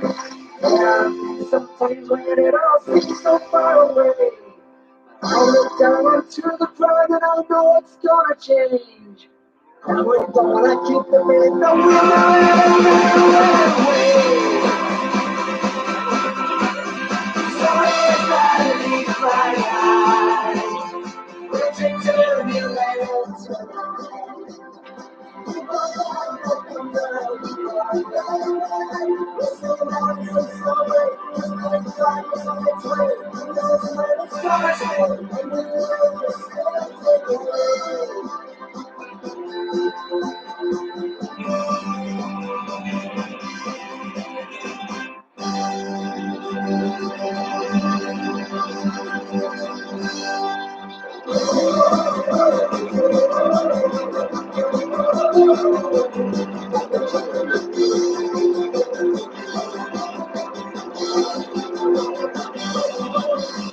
Oh, superb. That is, of course, Mr. Lennon's anthem done by Johnny Mac and the Faithful. Yes.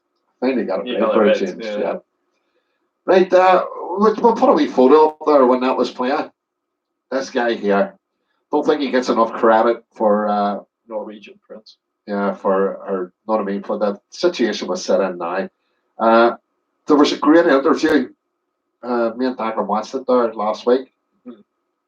Cy Ferry did it on the one goal with him. And it was a really good insight. See, like, I mean, I've come on here and I've defended Ronnie to the hill on this here. And see everything Brendan did in terms of fitness and wanting the players to eat right and all this here and how successful it was. Ronnie literally did the same. And players like Chris Commons, who was awful to Ronnie, Charlie Mulgrew, you know, all them players, Stokesy as well, who didn't really catch on to it. And as soon as But be fair to Brendan, he got them all out as soon as he came in and brought in the players who wanted that sort of regime in it. But Ronnie brought in that trend, and Brendan took it on from that there. So Ronnie is a massive part of Tenerife and a bit part like.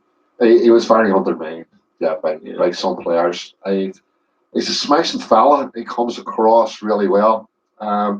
He was coming in originally as Neil's number 2, and transpires that I don't know what went on behind the scenes, but according to Ronnie, was you know what I mean. He was offered, and Neil didn't want it, and you know what I mean. They ended up needing moved on, and Ronnie took over the helm on the very same contract he was offered as an assistant. See, Ronnie said in one of the interviews that the transfer business could have been better as he was late, because he was handed a few players that he did not want. Like your Colin Cassie-Richards, your Cotton Coles, your Taylor Blackett's, he didn't want players like that. And you think that he could have won a treble and went on and got us into the Champions League. Yeah, and he was cheated out of a treble, and he was cheated out of a treble, and that had been on his record. He still would have. He wouldn't have still been manager, but you think we would have went into the next season and he was given a bigger budget and we could go on and play better football. Yeah. And instead we're getting. We were in that period where, you know what I mean, people thought there was no competition there, and you know what I mean, anybody could have come in and managed Celtic the league domination, but you know there was such things in the background that was working against us, like a deliberate handball. They should have been down to 10 men, game dead. Ronnie gets in trouble. Like obviously Ronnie came in the 1-0. Ronnie took a Motherwell from Norway and made them champions. I can't go unnoticed. Like. Yeah. And he's went to New York now, and hopefully all the best he brings the MLS to New York. Like. Yeah, but we wish him well. He came and he was a really nice fella. Maybe that's maybe not being a nice fella in this game. Makes it go further. Rectify his wrongs. Hopefully one day he gets a good job and he builds a sort of repertoire to be a Celtic manager. Hopefully he comes back and finishes because he said in the interview he wants to go back to Celtic and finish what more or less he wanted to do. Well, there's definitely one thing about Ronnie. He will be welcome with open arms. Yeah, unlike someone else. When he comes to Celtic Park, and then he can hold his head high, and there's a lot of people still like. I want that Ronnie roar when we went 10 in a row. And Ronnie, yep, he did be very welcome to come onto the park and run over to the Green Brigade and give it 3 fist pumps, so that we'll be all there cheering with him. Do you know I love about him? Because do you remember we played Barcelona? I think Messi scored twice. We lost 2-0. Brendan's first season, and Ronnie came over and he sat him in amongst the fans. Yeah, that's the sort of guy he is. Yeah, nice guy. So. Ronnie, you've got the thumbs up from us. Right, a couple more here before we bring down the curtain in the evening. Peter Scullion Jr. wants the Come On the Hoops melody. What we're going to do is, of course, if you have any young children there, it has a few expletives along the way in this. So if you want to cover their little ears, please do.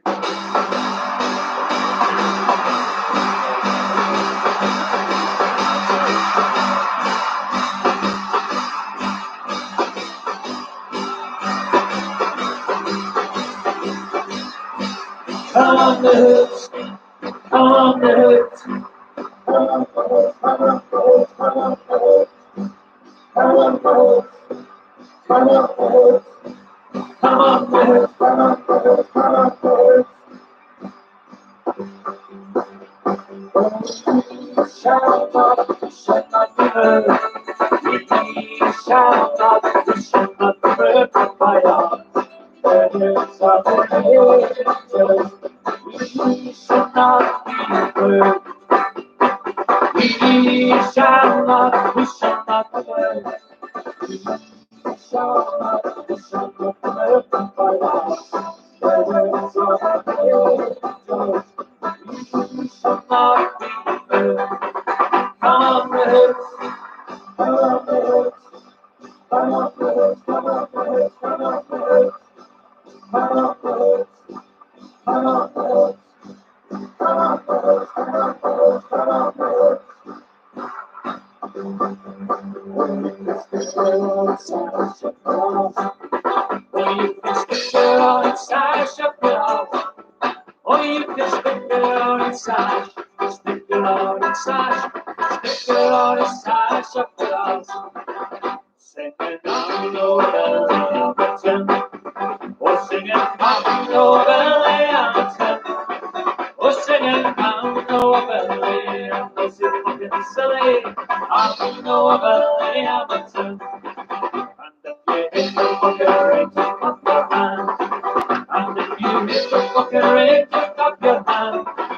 And if you hit the fucking ring, hit the fucking ring, hit the fucking ring, just up your hand. Singing I'm nobody, Hamilton. Oh, singing I'm nobody, Hamilton. Oh, singing I'm nobody, Hamilton. Silly, I'm nobody, Hamilton. Come on the hoops, come on the hoops. Come on the hoops, come on the hoops, come on the hoops, come on the hoops, come on the hoops, come on the hoops, come on the hoops, come on the hoops. When my last friend, I had my clouds, you make me happy, the skies are grey. Even was cheated, but he's a wonder, but he's to take my last friend away. My last friend, I have my clouds, you make me happy, the skies are grey. Even was cheated, but he's a wonder.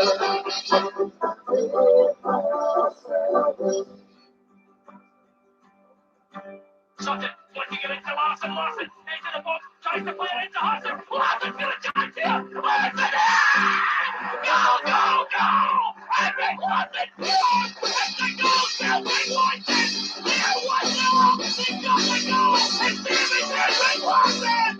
So give me joy in my heart, give me Larsson. Oh, give me joy in my heart, I pray.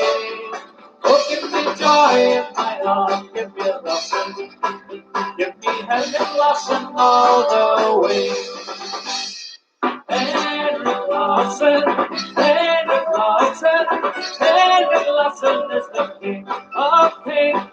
Henrik Larsson, Henrik Larsson, Henrik Larsson is the king.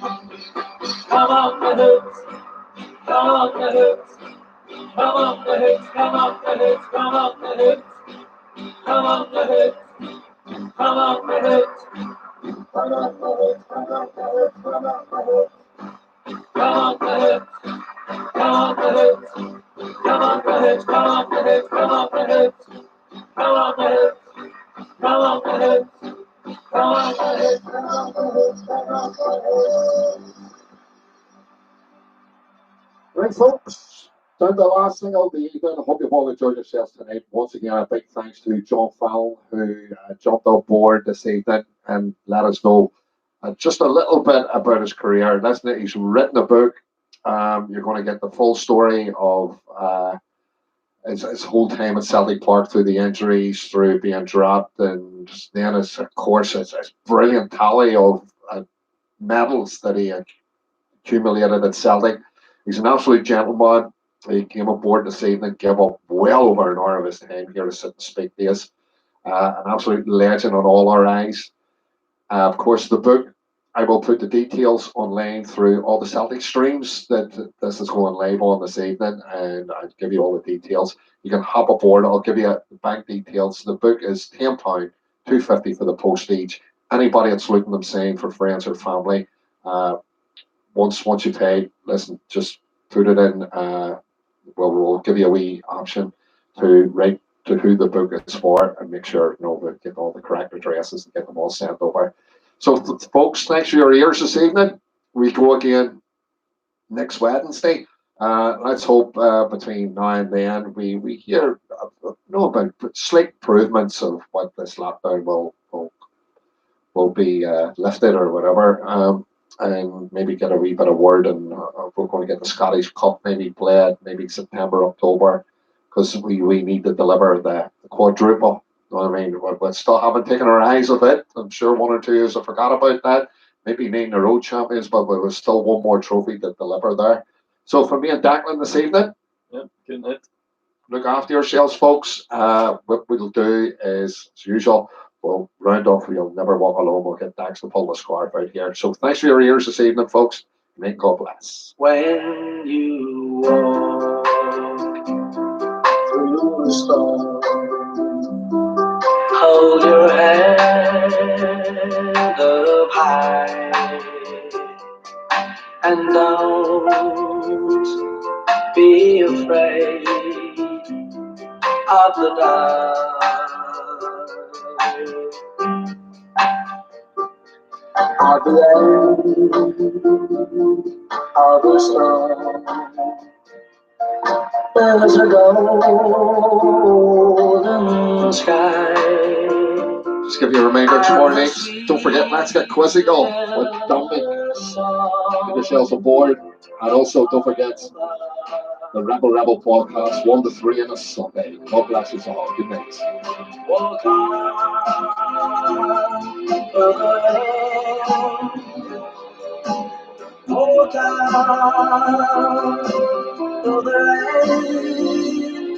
For your dreams be tossed and blown.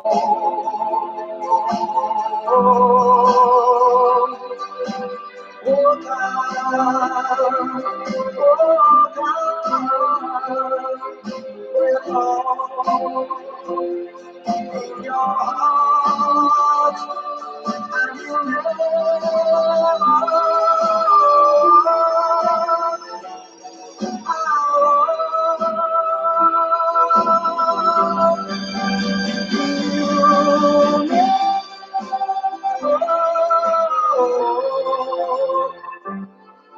alone.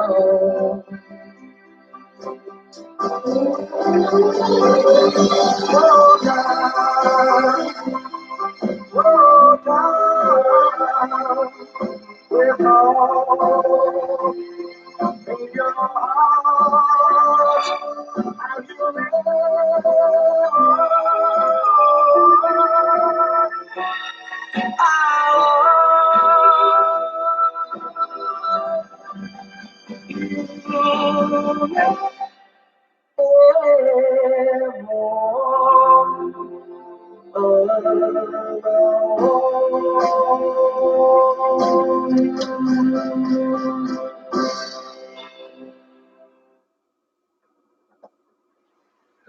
The string on